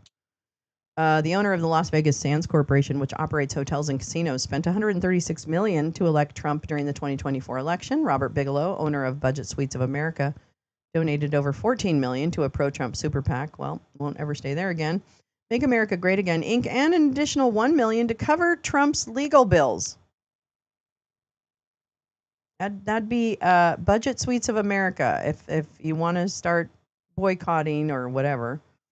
Bigelow had a 2-hour dinner with Trump at Mar-a-Lago in 2024. There's no direct evidence that either Las Vegas Sands or Budget Suites of America employs undocumented workers.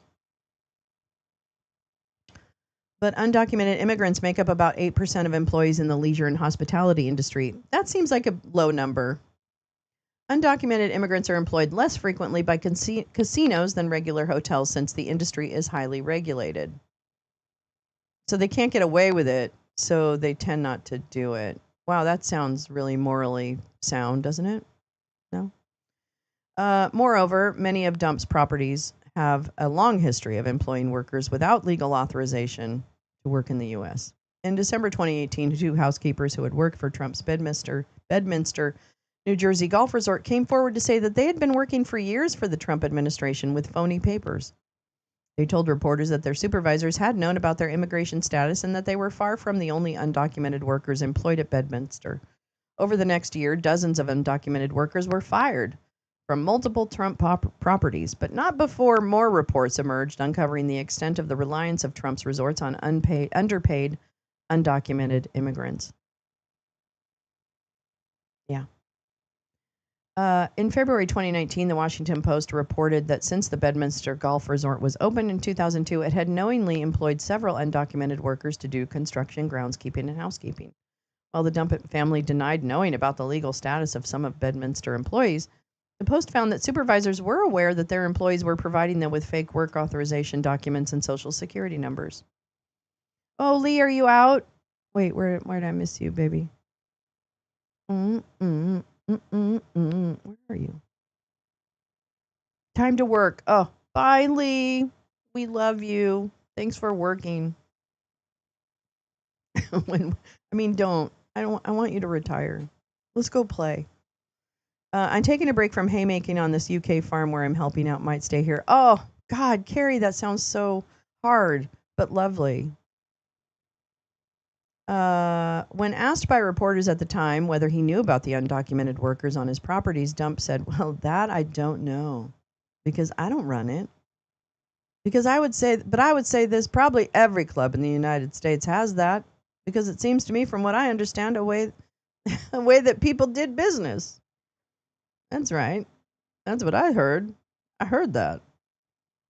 First, Trump carved out exceptions to his immigration policies that benefit his political benefactors. Then on Sunday evening, Dump posted on Truth Social that moving forward, immigration raids will focus on areas populated by his political opponents. We must expand efforts to detain and deport illegal aliens in America's largest cities, such as Los Angeles, Chicago, and New York, where millions upon millions of illegal aliens reside. These and other such cities are the core of the Democratic power center. These radical left Democrats are sick of mind, hate our country, and actually want to destroy our inner cities. What? Who's still buying this bullshit? Right? Like, who the fuck is still buying this motherfucking bullshit? Trump falsely claimed that Democrats use illegal aliens to expand their voter base, cheat in elections, and grow the welfare state. All lies. This is a version of racist Great Replacement conspiracy theory, which posits that immigration is part of a plot by Democrats to marginalize and replace white Republicans. Late Monday, the Washington Post reported that the Trump administration had reversed course again and would resume workplace raids in the agricultural and hospitality industry.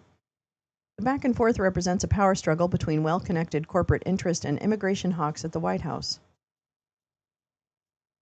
Gross. That's so gross.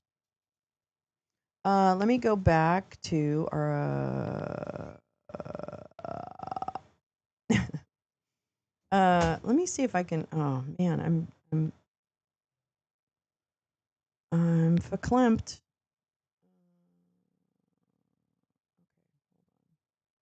That's not it. That's not it. You're not it. That's not it.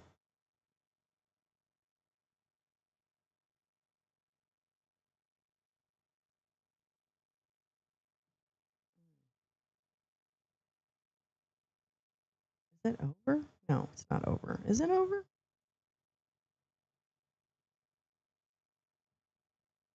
Just, oh, here we go. Ugh. La, la, la, la, la, la, la, la, la. What? I just had it on there. I just had it on there. I just had it on there. Okay, here we go. A longer time. We're going to start with Ossoff because he's, well, Boozman. I guess we'll start with him. All right, we're going to take a little minute just to listen. You don't have to listen to me read something, but I will come back and read more. I've got more to read after this. But let's go ahead and find out what they talk about in the Senate Appropriations Committee discussing military funding for military housing. That's what this hearing is. It's already in progress. Let's see what they have to say. Hospitals, schools, and housings. We owe it to the service members, the taxpayer, to deliver timely, high-quality facilities on God, schedule within pull your budget. fucking And I microphone hope that closer future to budget you. requests reflect efficiencies that lower the cost of individual projects. I look forward to hearing from our witnesses today and continuing the dialogue and work needed for a successful MILCON program. Before we turn to our witnesses, I Yes, would like it is a recognize crime my to employ colleague, undocumented Senator workers, Ossoff, but I think you just for get his opening fined. remarks. Good morning, and thank you very much, Chairman Boozman. Thank you for your partnership.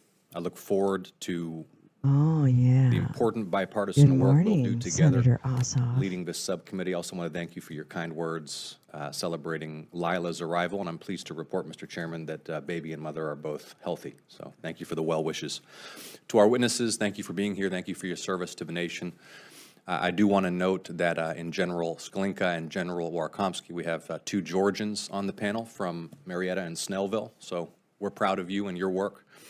And it's great to be here at my first MILCON VA hearing as the subcommittee's ranking member to review the fiscal year 2026 budget request for military construction and family housing.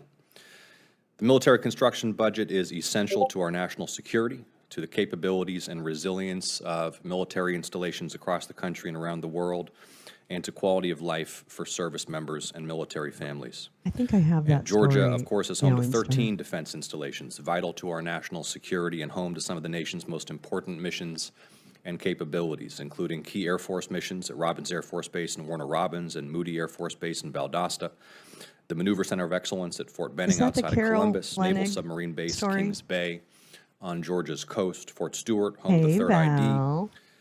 Fort Gordon, home of the Army Signal Corps and the Cyber Center of Excellence, where they also host a vital NSA facility, Hunter Army Airfield, which hosts elite U.S. Army Ranger and aviation elements, the Marine Corps Logistics Base in Albany, Combat Readiness Training Center in Savannah, and more.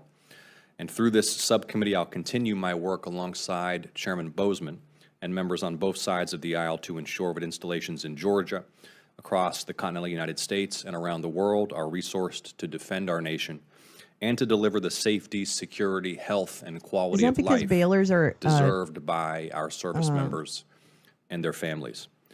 For too long, Congress dangerous? and the Department have under-resourced facilities like child development centers, Department of Defense schools, family housing, and barracks, plundering the accounts that support military quality of life in order to fund other priorities. And this persistent neglect of military quality of life does a disservice to those who serve and to their families. It's also a national security issue. If service members can't live, eat, train, and work in safe, healthy, world-class facilities, our readiness is undermined and so is morale. And the Department's failure to provide military families, especially junior enlisted personnel, with the health, safety, and quality of life they deserve undermines recruiting and retention of talented young people to defend the United States. I'm pleased that this year's military construction budget request includes nearly $500 million for 5 important Georgia projects in fiscal year 26. These are projects I've championed for years, from a new elementary school at Fort Benning to the Trident facility at Kings Bay, and their inclusion in this request demonstrates the critical contributions of Georgia's installations, missions, and units to America's national defense, and I'll continue working through this subcommittee to see them through. In total, this year's budget requests $18.9 billion for MILCON, a $1.4 billion increase over the current year-long CR.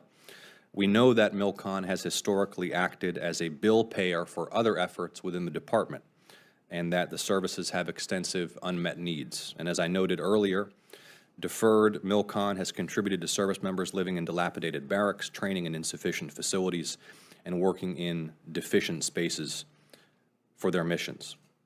I want to note a few concerns. First of all, I note with concern that the White House has decided to circumvent the budget process and push $900 million of MILCON funding into the partisan reconciliation measure. And let me be clear, MILCON in a reconciliation bill is not MILCON appropriations, it's a slush fund.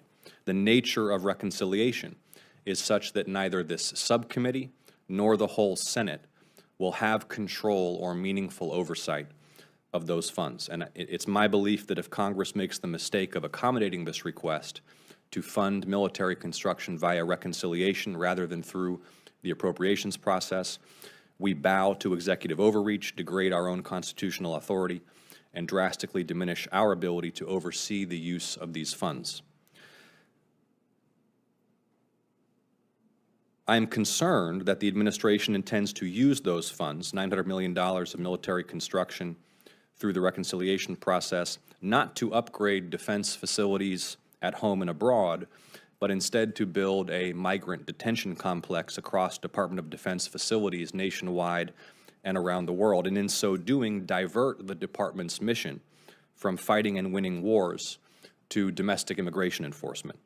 Our soldiers, sailors, airmen, Marines, and Guardians are warfighters, not jailers of migrants. I look forward to engaging with the administration, Mr. Marks, to get greater clarity on the intended purposes of those $900 million.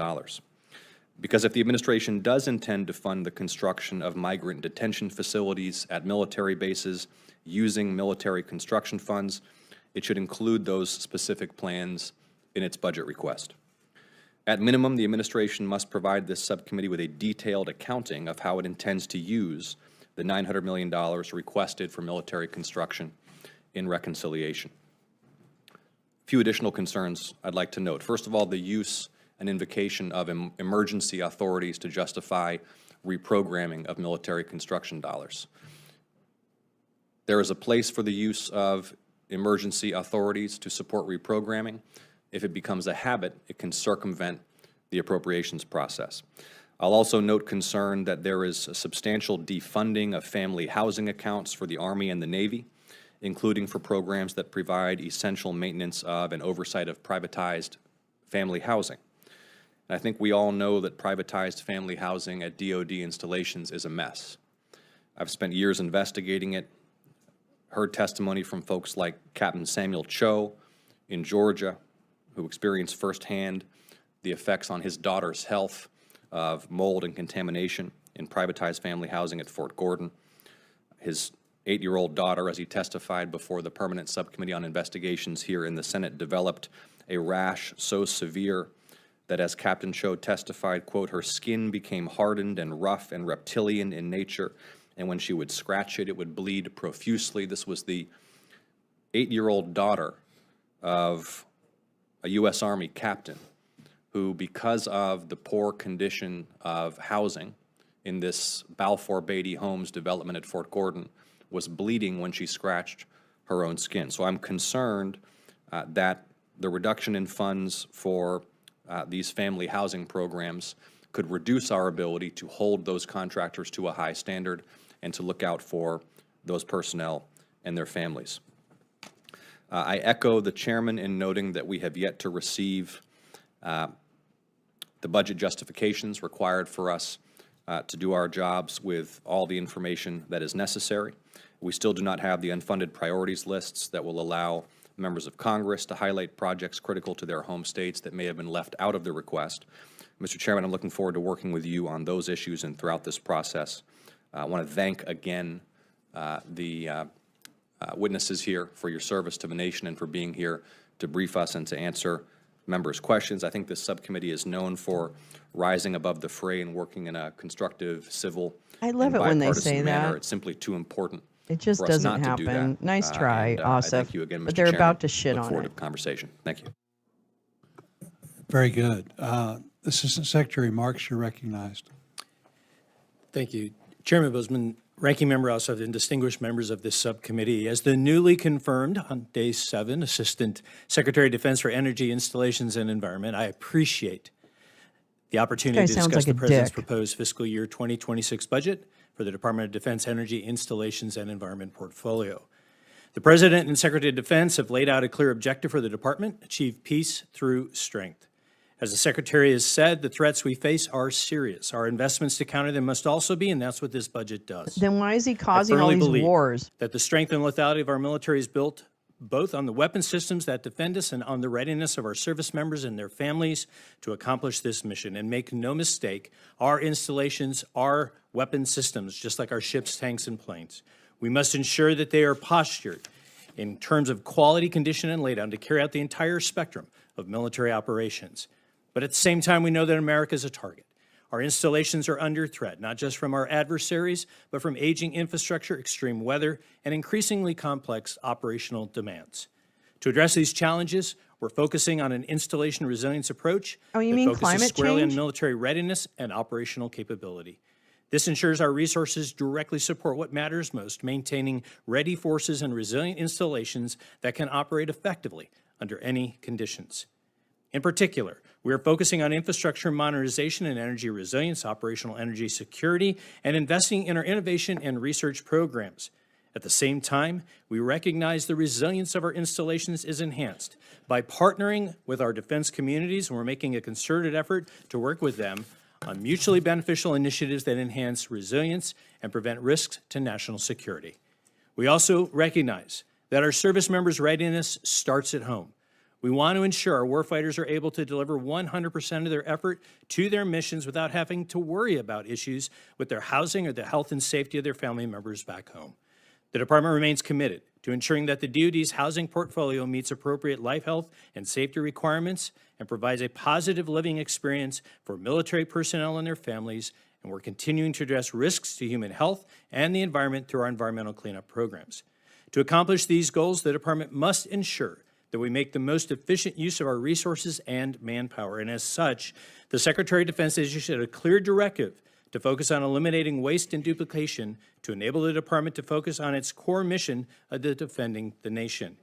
EI&E is coordinating several efforts to review current processes and regulations to create efficiencies, reduce costs, including a review of our MILCON and FSRM investment portfolios, real property efficiencies, and review our implementation of environmental laws and regulations. And finally, as part of this administration's efforts to counter China's malign actions, we continue to work with key stakeholders across DoD's use of lands and natural resources in Hawaii through the Hawaii Coordination Cell. Going forward, we have some big issues to tackle, it's such as the meeting elf Congress's from, directive to Rudolph. significantly increase our SRM investments to at least 4% Herbie? of plant replacement value. And I look forward to working with the No, committee it's Herbie's to address boss. these Hold on, challenges I'll head find on a picture. and Hold on. fulfill our commitment to our soldiers, sailors, airmen, Marines, and Guardians. Thank you. I look forward to your questions. Thank you. General Wilson. Chairman Boozman, Ranking Member Ossoff, and distinguished members of the subcommittee, thank you for allowing me to appear before you today. Our installations are the bedrock of Army readiness, lethality, and warfighting capability. They're where our soldiers train, live, work, and prepare to defend our nations. My testimony today highlights the Army's unwavering commitment to transforming our installations into agile and adaptable platforms that can meet the evolving missions and counter emerging threats, from cyber attacks to natural disasters. Our investments in the right locations and facilities guarantees that our warfighters will have the operational and support infrastructure they need to succeed in their mission.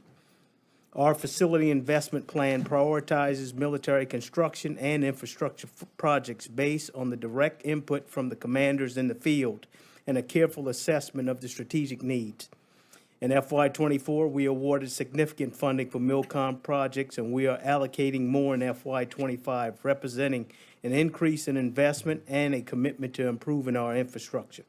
Beyond MILCOM, we're investing heavily in facility sustainment, restoration, and modernization, or FSRM, in the future. And we appreciate Congress recognizing the vital need by establishing the minimum FRSM requirements in the 2025 NDAA. And we look forward to continuing our collaboration. Taking care of our soldiers and their families remains our #1 priority, and their well-being is directly linked to the readiness and the ability of the Army to accomplish its mission. We're also deeply focused on improving the quality of Army family housing, both government-owned and privatized. Tenant satisfaction is improving. However, we recognize that there is always more work to be done. We're also actively exploring innovative energy solutions, including tactical microgrids and the potential for nuclear energy on our installations. The Army continues to leverage public-private partnerships to drive broader innovation and reduce our reliance on traditional funding sources. For example, we are actively using energy-saving performance contracts, utility energy-saving contracts, and intergovernmental support agreements to improve our installation's efficiency, lower operational costs, and promote sustainability. Predictable resourcing is an absolute essential to modernize our Army installations, maintain our warfighting edge, and ensure the safety and well-being of our soldiers, their families, and our defense communities. Thank you for your continued support and your commitment to our military and the dedication to ensuring that the readiness of our Army is first and foremost at the forefront. I look forward to your questions. Thank you. Admiral Jablon. Chairman Bozeman, Ranking Member Ossoff, distinguished members of the That's a younger subcommittee, version of him. thank you for the opportunity to testify before you today. Wow, I'm excessive looking heat forward warning to in Alaska discussing the today. critical First time role ever? of our Wow. installations and infrastructure that they play in effectively developing, generating, employing, and sustaining the Navy and Joint Force. It is an honor to appear before you today and a privilege to speak on behalf of the sailors and Navy civilians stationed at our 70 installations around the world. The Navy's total MILCON and FSRM requirements far exceeds the funds available. But with strong congressional support, we are focusing our infrastructure investments to maximize operational readiness and to improve the quality of life for our personnel and their families. Your trust, confidence, and commitment are vital to ensuring the Navy's continued capability to maintain the peace, respond to crisis, and support critical Navy and Joint Force requirements to win decisively in war. Why is he called The Secretary of Honorable? Defense recently issued interim National Defense Strategic Guidance, which directs Department of Defense activities to restore peace through strength.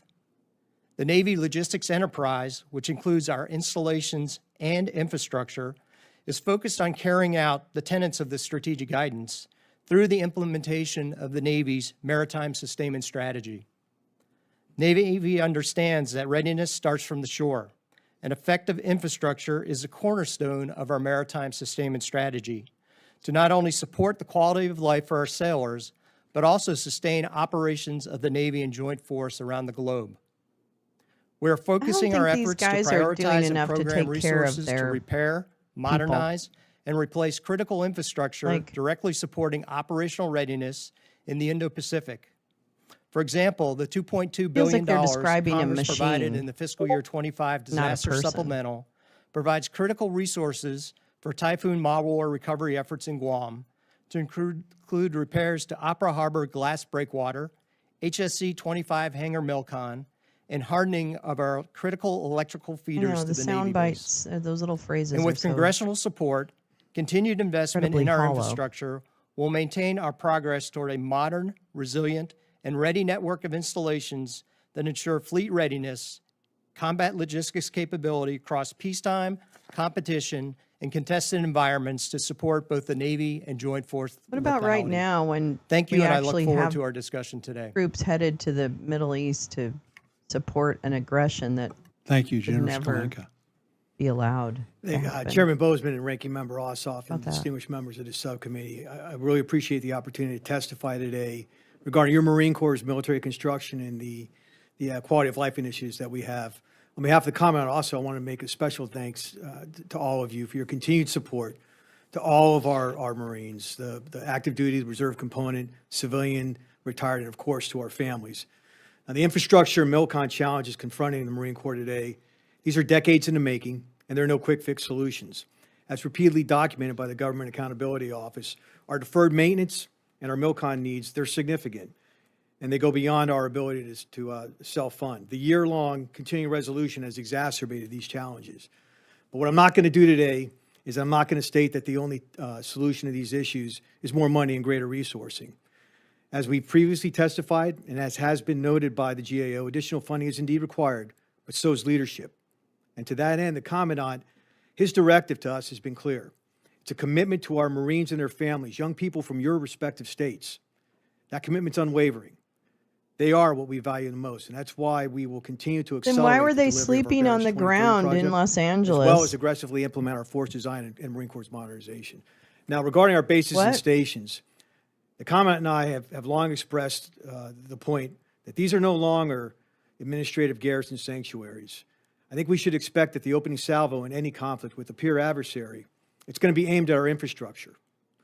And our installations here in the homeland will not be exempt from such attacks. In fact, I think the case can easily be made that the first shots are already being fired. Yes, Badge. Fired in the form of Badger. cyber attacks, UAS incursions, campaigns of subversion as well as disruption. Against a peer adversary, we're going to find ourselves not only fighting from our bases and installations, but in several cases, we'll likely find ourselves fighting for those very bases and installations. Now, with strong support from Congress, we're making progress. But this is going to be, it's going to require sustained effort over a sustained period. What about the No lack one of budget year is going diversity, to provide equity, enough and resources to inclusion overcome our existing and challenges the or to eliminate the threats to our installations. bigoted However, kicking out the Marine of Corps, all as we always trans have, members, sir? and maximize the return on investment for the American people and the Marines. I like his little, that they've he's a little entrusted us more to lead. warm and Now, straightforward. we remain extremely grateful He to at the least subcommittee talks for your about partnership people and as your if they're leadership. And people. Together, we're going to ensure that our installations are as resilient and as ready as the Marines that they support. Thank you again for the opportunity to testify today, and I look forward to your questions. Thank you, and General Miller. Good morning, Chair Bozeman and Ranking Member Ossoff and distinguished members of the subcommittee. I'm honored to appear today to discuss the fiscal year 2026 Air Force Military Construction Program. I'd like to begin by thanking the subcommittee for your steadfast support of our nation's Air Force and the military construction funding that you've provided. Multiple projects, including an air traffic control tower, a child care development center, and multiple military construction projects benefited from the $160 million in additional appropriations provided by Congress beyond the FY25 President's budget. Importantly, $487 million that Congress provided for the FY25 Disaster Relief Supplemental provides much-needed resources to support Anderson Air Force Base's recovery from the devastation of Typhoon Marwar.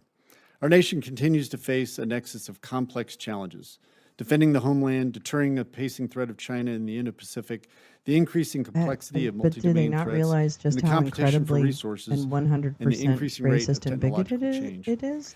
The People's Liberation Army continues expanding, modernizing, diversifying its you can't entire out of military, one including side its of your air, mouth say, space, "Oh, I love cyber, gay and nuclear people." forces. And In the then face of these out the other challenges, side this and year's say, FY26 "Oh, but I budget don't want reflects to. I don't want ongoing them talking to modernization my efforts, kids or including whatever it is they revolutionizing accuse them global of." strike capabilities built around the Sentinel That means you're and the bigoted. B-21 Raider. If you're afraid that Sentinel is the somehow someone largest, is out most to complex weapon system acquisition program target the your Air Force child, has you are ever a bigot. undertaken. We're working You with are the Office wrong. of the Secretary of I don't know how Defense to make it more clear. in seeking opportunities to reduce costs while reversing Yeah, you're right, while Jim. revising the program's Milestone B recertification. Nobody gets how MILCON for racist they Sentinel actually support are, I facilities at guess. Vandenberg Space Force Base and Hill, F.E. Warren, and Malmstrom Air Force Bases continue as the program restructures. The budget request includes funding for utility corridors and design for launch and control facilities. Support to the B-21 program across Ellsworth, Dyess, Whiteman Air Force Bases is also included in this year's submission. Without question, our airmen are the foundation of the Air Force.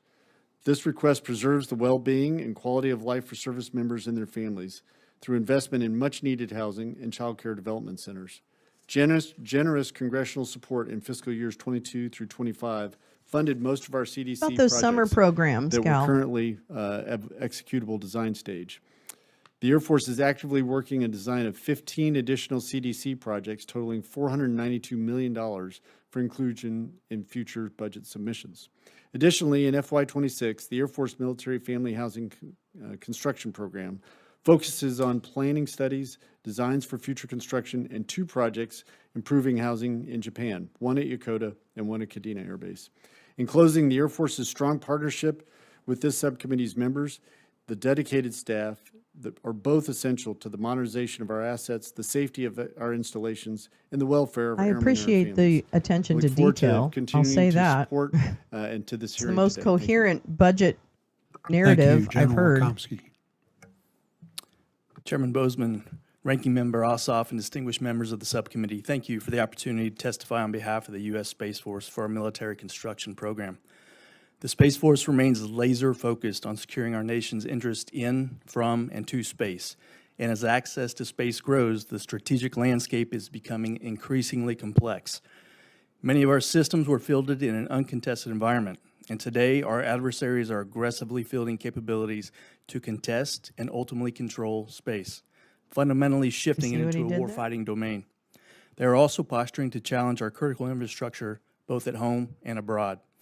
Meanwhile, our installations serve as home to our guardians, airmen, mission partners, and their families who live and work there. No, they call themselves Preponderance guardians. of our combat-ready guardians are employed in place at their home Are you fucking stations, kidding me right now? executing their missions from our installations, which serve as power projection platforms.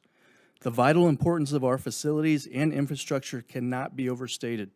It is foundational to the launch and operational missions we conduct across the Like entire Guardians of the spectrum of Galaxy? conflict to provide essential capabilities to the joint force.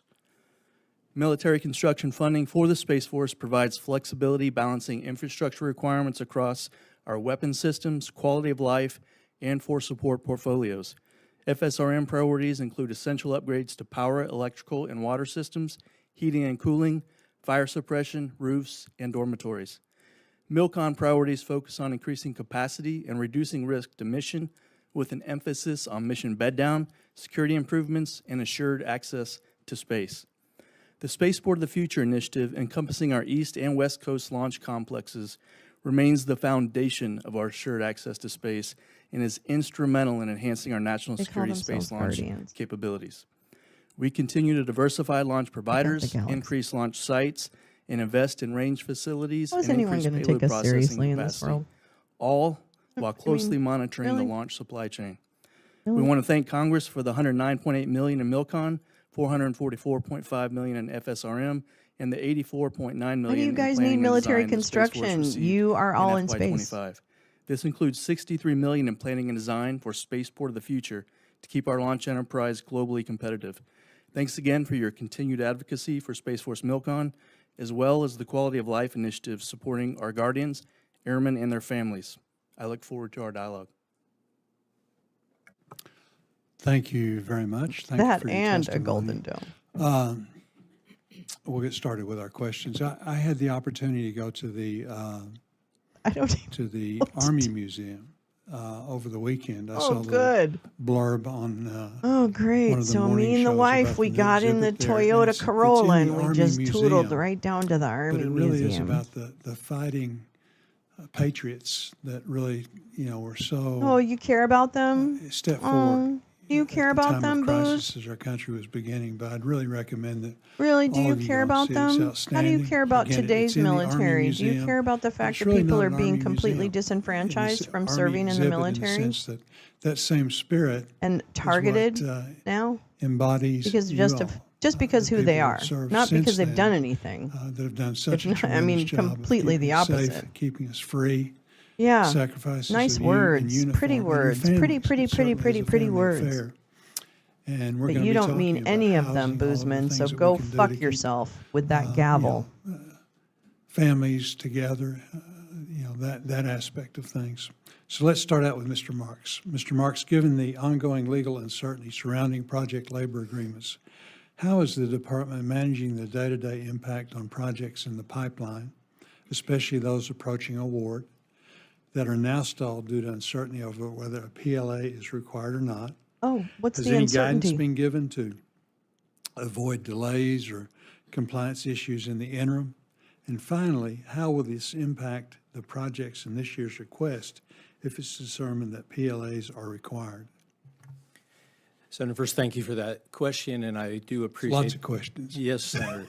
But I do appreciate the time that we did have to begin to discuss this. First and foremost, as I shared with you, anything that increases cost and schedule is of a concern to the department right now. And so we're working very, very hard to look at that. The administration supports the use of project labor agreements where those are practicable and cost effective. But I, again, want to emphasize that I affirm and recognize your concerns about the costs and the drivers that could potentially cause those projects to increase. Right now, we're not going to be pursuing any blanket deviations, but we are working with NAVFAC and USACE to go project by project and ensure that we are finding the most economical and speedy way to continue to move these projects along so that we can assess those on a project by project basis. We're also working with OMB to determine our next steps and how we best address this issue for the long term, given the nature of where we stand today. And so the impact of that, as we spoke earlier, is all about mission and readiness and how do we drive that forward. And so much of the directions that we've given in working with these esteemed colleagues to my left is really to continue to drive those as quickly as we possibly can to meet the readiness concerns we have and to keep the costs down as best as we possibly can. A lot of nothing. He basically said nothing. The Deputy Secretary of Defense directed a review of the MILCON portfolio to identify opportunities for greater efficiency. As you know, initiatives like this often take time. While the review isn't complete, I'd like to hear from the panel, are there any early findings or promising areas that could be acted on quickly? Since you're already in the midst of building the fiscal year 2027 budget, is there any realistic expectation that these efficiencies will be reflected in that submission, or are we likely looking at a longer timeline before we see tangible changes?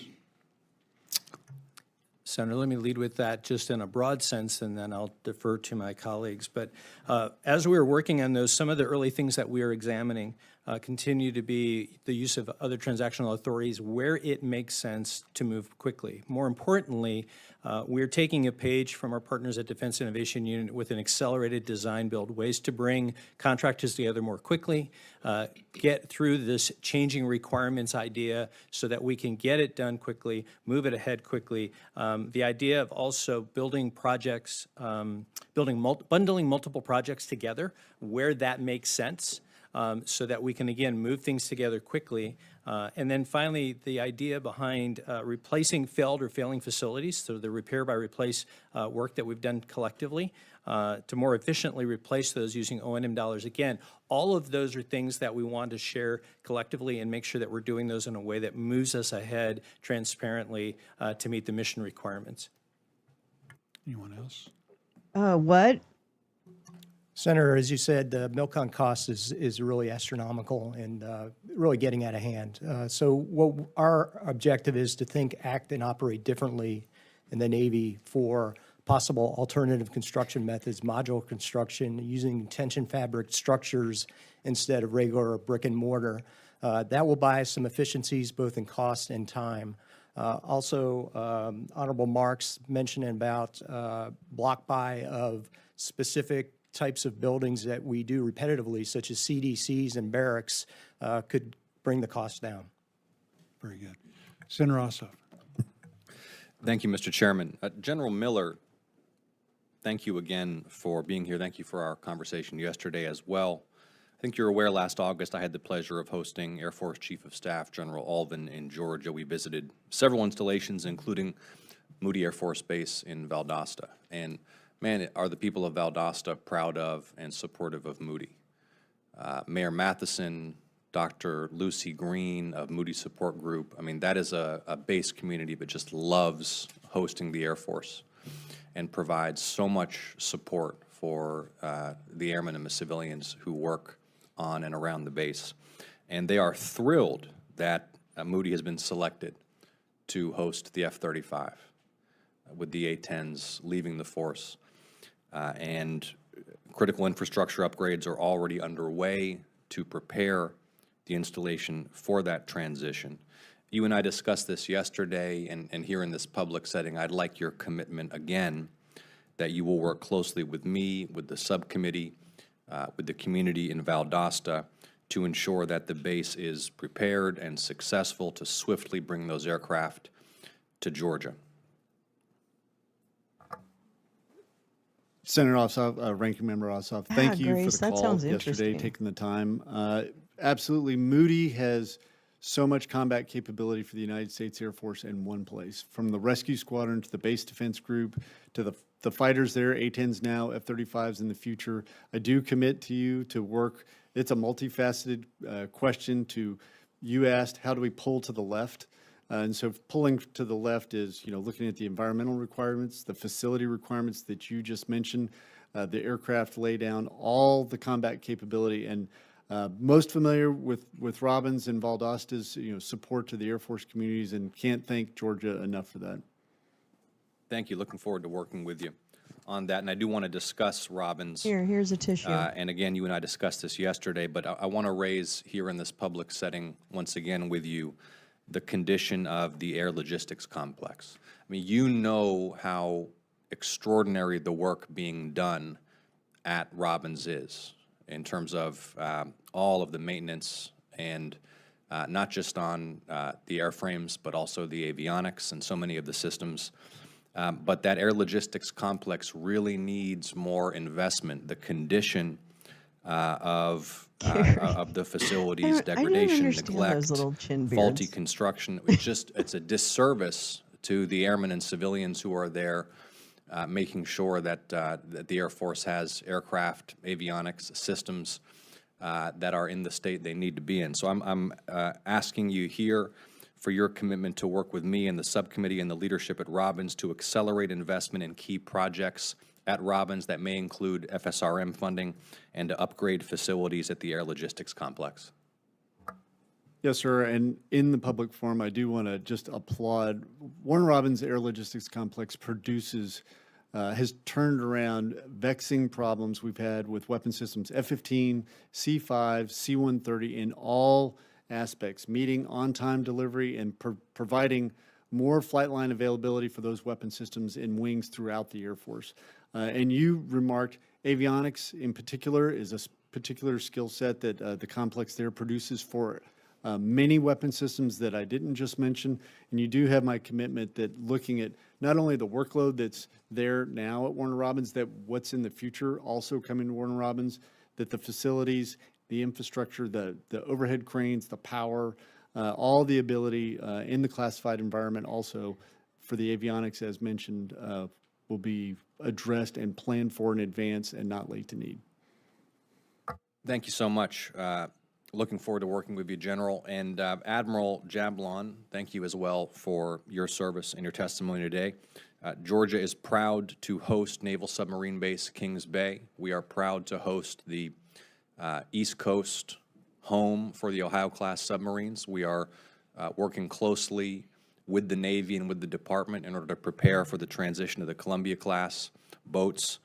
It is one of my top priorities to make sure that we're investing in Kings Bay to prepare it for the equipment and the missions that are coming. Can I have your commitment, Admiral, to work with me and the subcommittee and the leadership at Kings Bay and local leaders in Georgia to ensure that the base is fully prepared to accept the new Columbia-class submarines? Senator, thank you for that question. As a former submarine Yeah, Group 10 Meowing commander Star. in There's a Kings few. Bay, There was about you do 12. have It my looks like there was commitment to 12. work with I you and remember the reading about subcommittee. that Lake and Riley As you Act. know, the and Columbia so, class submarine is our number yeah, one this is priority in the Navy, this is and the infrastructure conundrum, which supports right? that is This is the vital to its conundrum. I success. guess he was Thank you, Admiral. in a particularly Mr. vulnerable Chairman. Senate Democrat, Thank blah, you, blah, Senator blah, you know. I know, I'm not making Mr. excuses Chairman, for and thank you, anyone. Ranking I also Member, know and that no one is a thank you monolith. for being on the panel And we should today hold and people your willingness accountable to for their serve, and I votes. just appreciate everybody And maybe here if people in were more uniform media and literate, that's not in uniform we for would be your able to commitments. push I just back wanted on to some get of that their out there. misconceptions And about I what really they need to appreciate do the to fact that appease in your people. FY25 budget, you anyway, included the Keesler yeah. Air Force Base Those are tower good things to that remember. is so important for that air traffic control tower there. That's right. And Grace, it's I always certainly part forget of our that. I'm national so defense, sorry. But we're very proud of it and appreciate that. and this is for those who want to answer that concern of mine, is how is the department ensuring that smaller but strategically essential installations such as those in Mississippi are not overlooked when it comes to long-term planning for necessary infrastructure upgrades and resource prioritization? Senator, thank you, and good morning. First and foremost is, as I've mentioned before. So is this in just a previous way to get testimony, the everybody's, like, understanding that combat commanders and the laydown and the needs. So representation, things so like I get it. Golden Dome, when we think that about really the what defense this- of our installations, counter small UAS, other things, is the importance of our installations, again, not only as force projection platforms, but as war fighting places themselves. Again, not only as force projection. And so as we take that, the department's taking a comprehensive look at all of our locations to ensure that we are in the right locations at the right time, and making sure that we're making the proper investments to meet those there. And I know each of the services has their own determination of how that is important, but I assure you that we are taking that seriously as we look across the entire portfolio of our installations and their importance to what the future defense of our national security. Thank you for that. And I'll go back to you. The prior administration was very slow in evaluating, processing, and reporting to this committee the required projects restructurings under the military housing privatization initiative, particularly those caused by shortfalls in the long-term reinvestment accounts for those projects. What is your team doing to expedite these evaluations and reports to this committee and I mean, OMB? that's your so that our prerogative. service members That's the can thing, benefit you know, from the I'm not much-needed necessarily in the same improvements vein, but I these don't restructurings disrespect the will fact that, provide for them. you know, Senator, thank you for need- that. I'm- And as a of past course resident we need of that military commitment. housing, I just think assure you people that are I, capable of evolving, and I appreciate greatly what you are discussing here I today. see a different What process to getting we there, are but doing I right get now it. is to I take hear a hard you. look I at hear that, you, and I working with my respect it. service partners to ensure that the investments that are being made are there. The care of our families is of utmost, not only for their own readiness, but their health, life, and safety as well, as you know. And so I wanted to I mean, I'm angry at make Jimmy sure that Gomez we take a harder look at that because again he won't early into the hold job a fucking and town diving hall or deeper do with each of the anything here in services his to look at that. district. But I share your concerns, and we'll continue to share with this committee what we learn and how we make improvements to the portfolio. That's very much appreciated. And I have no further questions. I think holding people's feet to Senator the fire Gillibrand. is Thank you, Mr. absolutely Chairman. crucial. In January, General Wilson, where is General Wilson? General Wilson. In January of this year, I wrote a letter advocating for the inclusion of a new 42nd Infantry Division headquarters on the Army's fiscal year 26 unfunded priority list. Funding this project will secure an overdue upgrade to the 42nd Infantry Division headquarters in Troy, New York, and help facilitate the planned construction of an $800 million cannon factory at the nearby Watervliet Armory. I would like you to speak to the significance of both projects. What can you tell this committee about the impact of the new headquarters for the 42nd Infantry Division and the importance of continuing the expansion of the Watervliet Armory? Yes, Senator.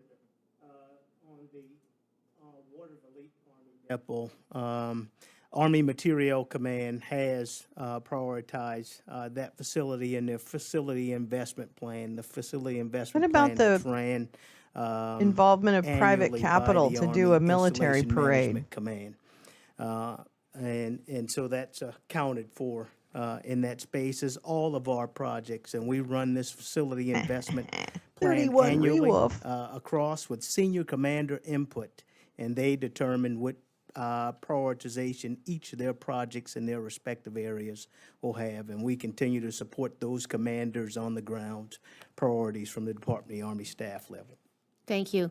General Miller, I'd like to discuss infrastructure projects in Niagara Falls Air Reserve Station. I'm requesting funding to construct a combined operations airfield facility to further support the work done by the 914th Operations Group and subordinate units.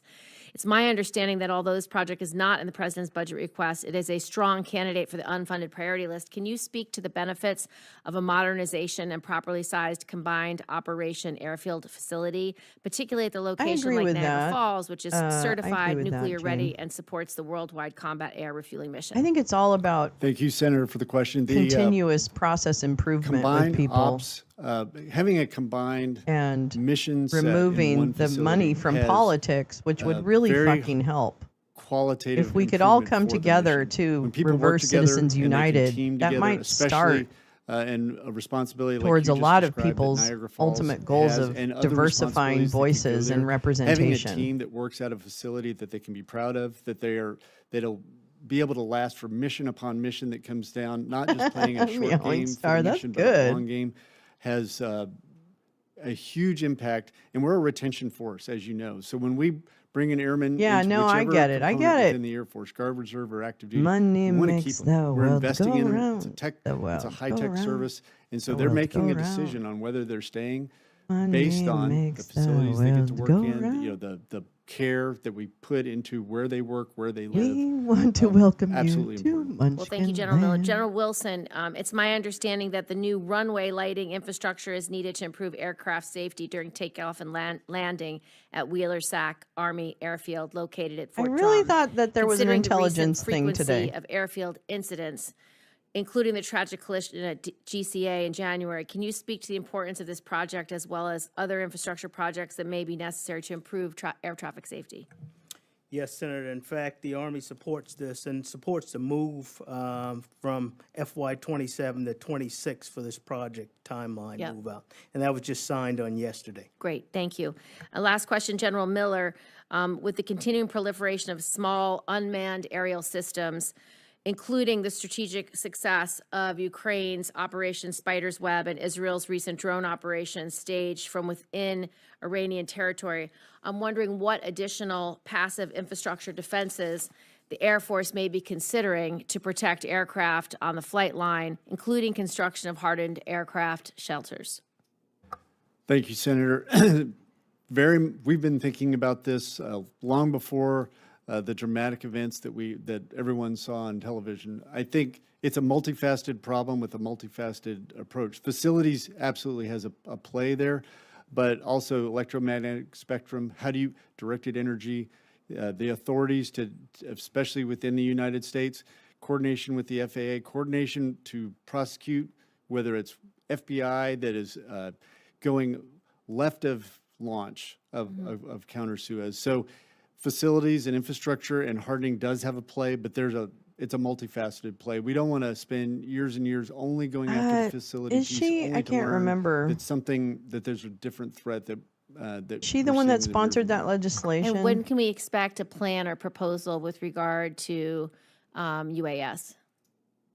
I actually work very closely with our Director of Operations, who's the lead for the Air Force, because it is all the things I just mentioned. Which I know we're short on time, but I will get back with the A3 as the lead for the Air Force on it, and we'll get back with your officer if we have time with you. Kirsten Anytime. Gillibrand. Thank you, Mr. Chairman. She's Thank you, Mr. basically Ranking Member. like what's her name, Light? You know, like whoever that chick from Arizona was. I could just forget her name now. How embarrassing Admiral for her. Jablon and General Miller, the Navy and Air Force sustained major infrastructure damage on Guam due to Typhoon Mawar.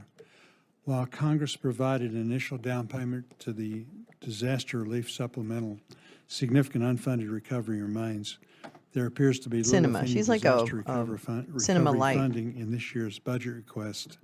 What actions are the Navy and Air Force currently taking Seem to be very address the beholden damaged to her donors. infrastructure on Guam? Per And what your- is your plan to request and secure the additional funding your thing, required for Danny. full recovery? Senator, thank you for that question. As I mentioned in my opening statement, really thankful for Congress's supplemental $2.2 billion, focusing that investment specifically on FSRM investments to get after the Typhoon Mawar effects that destroyed many facilities. I mean, the backlog of it infrastructure definitely needs to happen. to correct So from it might Mawar as is well about start. $40 billion right now. Yes, So next. we, That's are right, looking at Danny. those most critical infrastructure right. assets, hardening our electrical utilities, going after electrical utilities within the Navy base at Polaris Point to focus FSRM and MILCON dollars on that. But we're working as diligently as we can in a prioritized way to get after Mawar recovery efforts. And Chair Bozeman, if I could add, from the Well, not unless we punishing ask, environment, Badger. as you know, of Guam, humidity, wind, It has a degrading effect on equipment. We've had a lot of pre-positioned equipment that we had pre-positioned at Anderson, and this is prior to the typhoon, where we didn't have adequate facilities to shelter from the weather.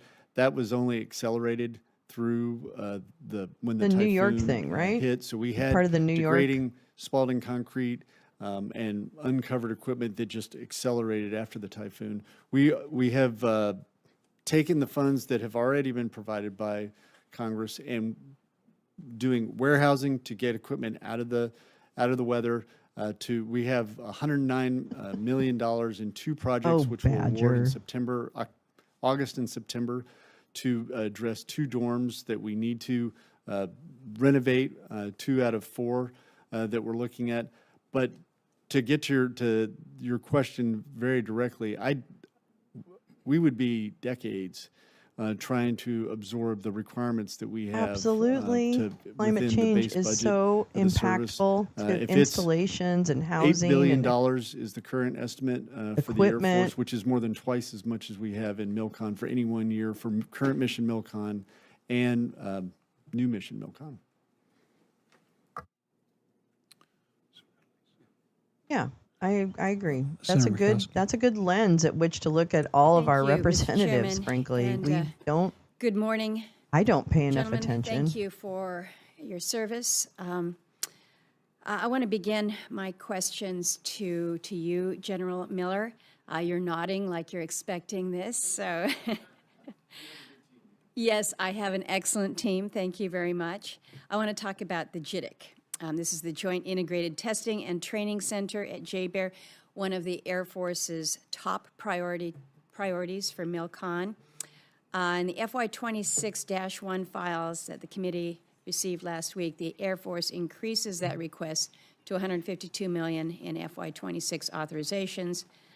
Can you share with the committee how we jumped? This was always a significant project. It was big, even in Air Force terms, but increasing from $97 million to $152 million, and also whether or not You we think should Lisa's expect gonna any ask delays about or other consequences climate change? in the project Really? based on the late addition to the scope of the project. Yes, Senator, thank you. I hope Alaska has gotten what they needed from her. I really I don't have do. the words to describe how important it is to the Joint Force, to the air domain. So you know the mission analysis behind that. In the analysis as we were going forward, the power requirements, because of that unique capability that the JITC brings, drove an additional substation that was required, so $105 million additional dollars. That was the majority of the escalation. Is the power requirements are so dramatically it's so larger necessary, for what Danny. the mission of the JITC will be.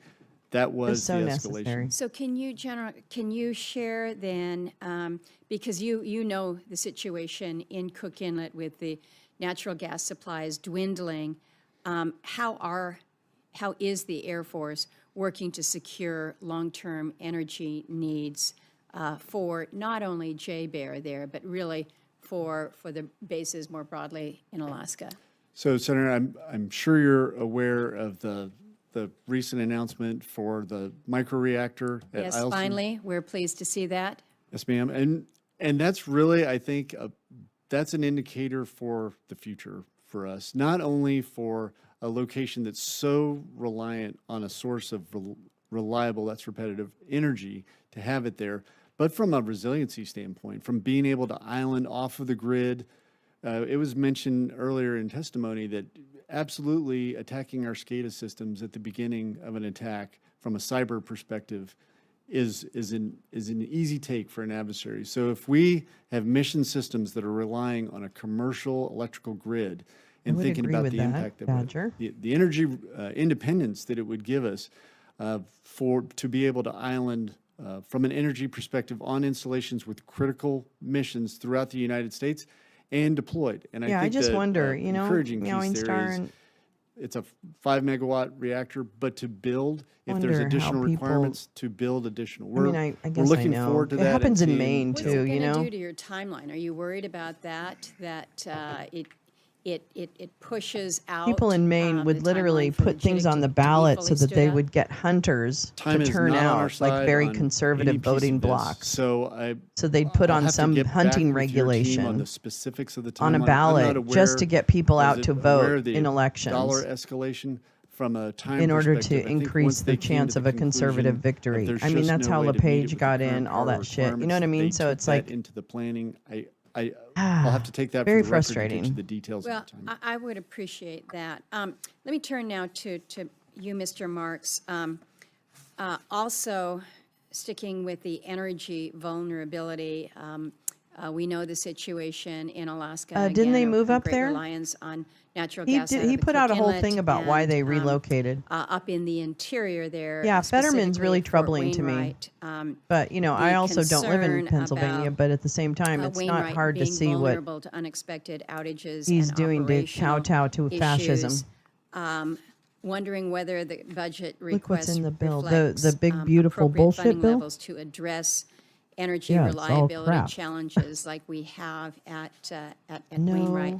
And good then I'm redeeming going to throw quality an about extra it. question in here, and this is related to dual use. Yeah, meowing star. Maybe that whole Willow infrastructure. project was a bad idea. I have been pushing much more aggressively on what we can be doing within particularly the Alaska environment to I mean, undoubtedly, to move the towards stroke has had to have opportunities some to kind of construct impact on projects his that are able to serve multiple overall departments and well-being. agencies. I just I'm don't concerned understand. about I keep energy, tagging and his I wanna wife, focus you know.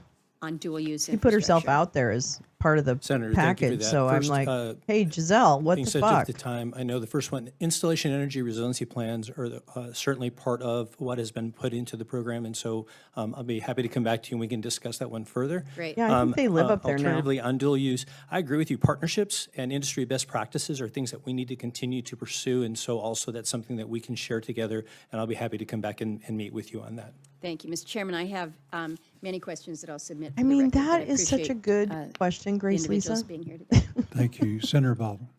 Thank you, Mr. Chairman and Ranking Member, and thank you to all of our Because witnesses. at the end of the Thank you for your day, service. like, I they wanna can't start with possibly you, have General compromise Wilson. on everybody. I understand Some of it the must be Army Reserve is willingness. facing Some of it a must be future promises. multi-billion-dollar backlog Some in of it must deferred be, facilities I don't know what. restoration and maintenance. And I'm concerned about the impact this backlog has on readiness, sustainment, and logistics capabilities that reside within the Army Reserve.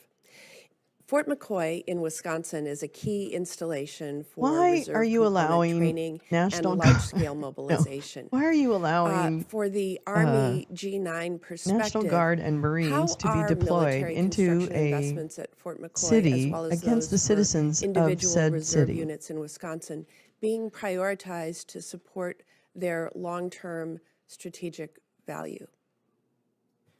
Thank you, Senator.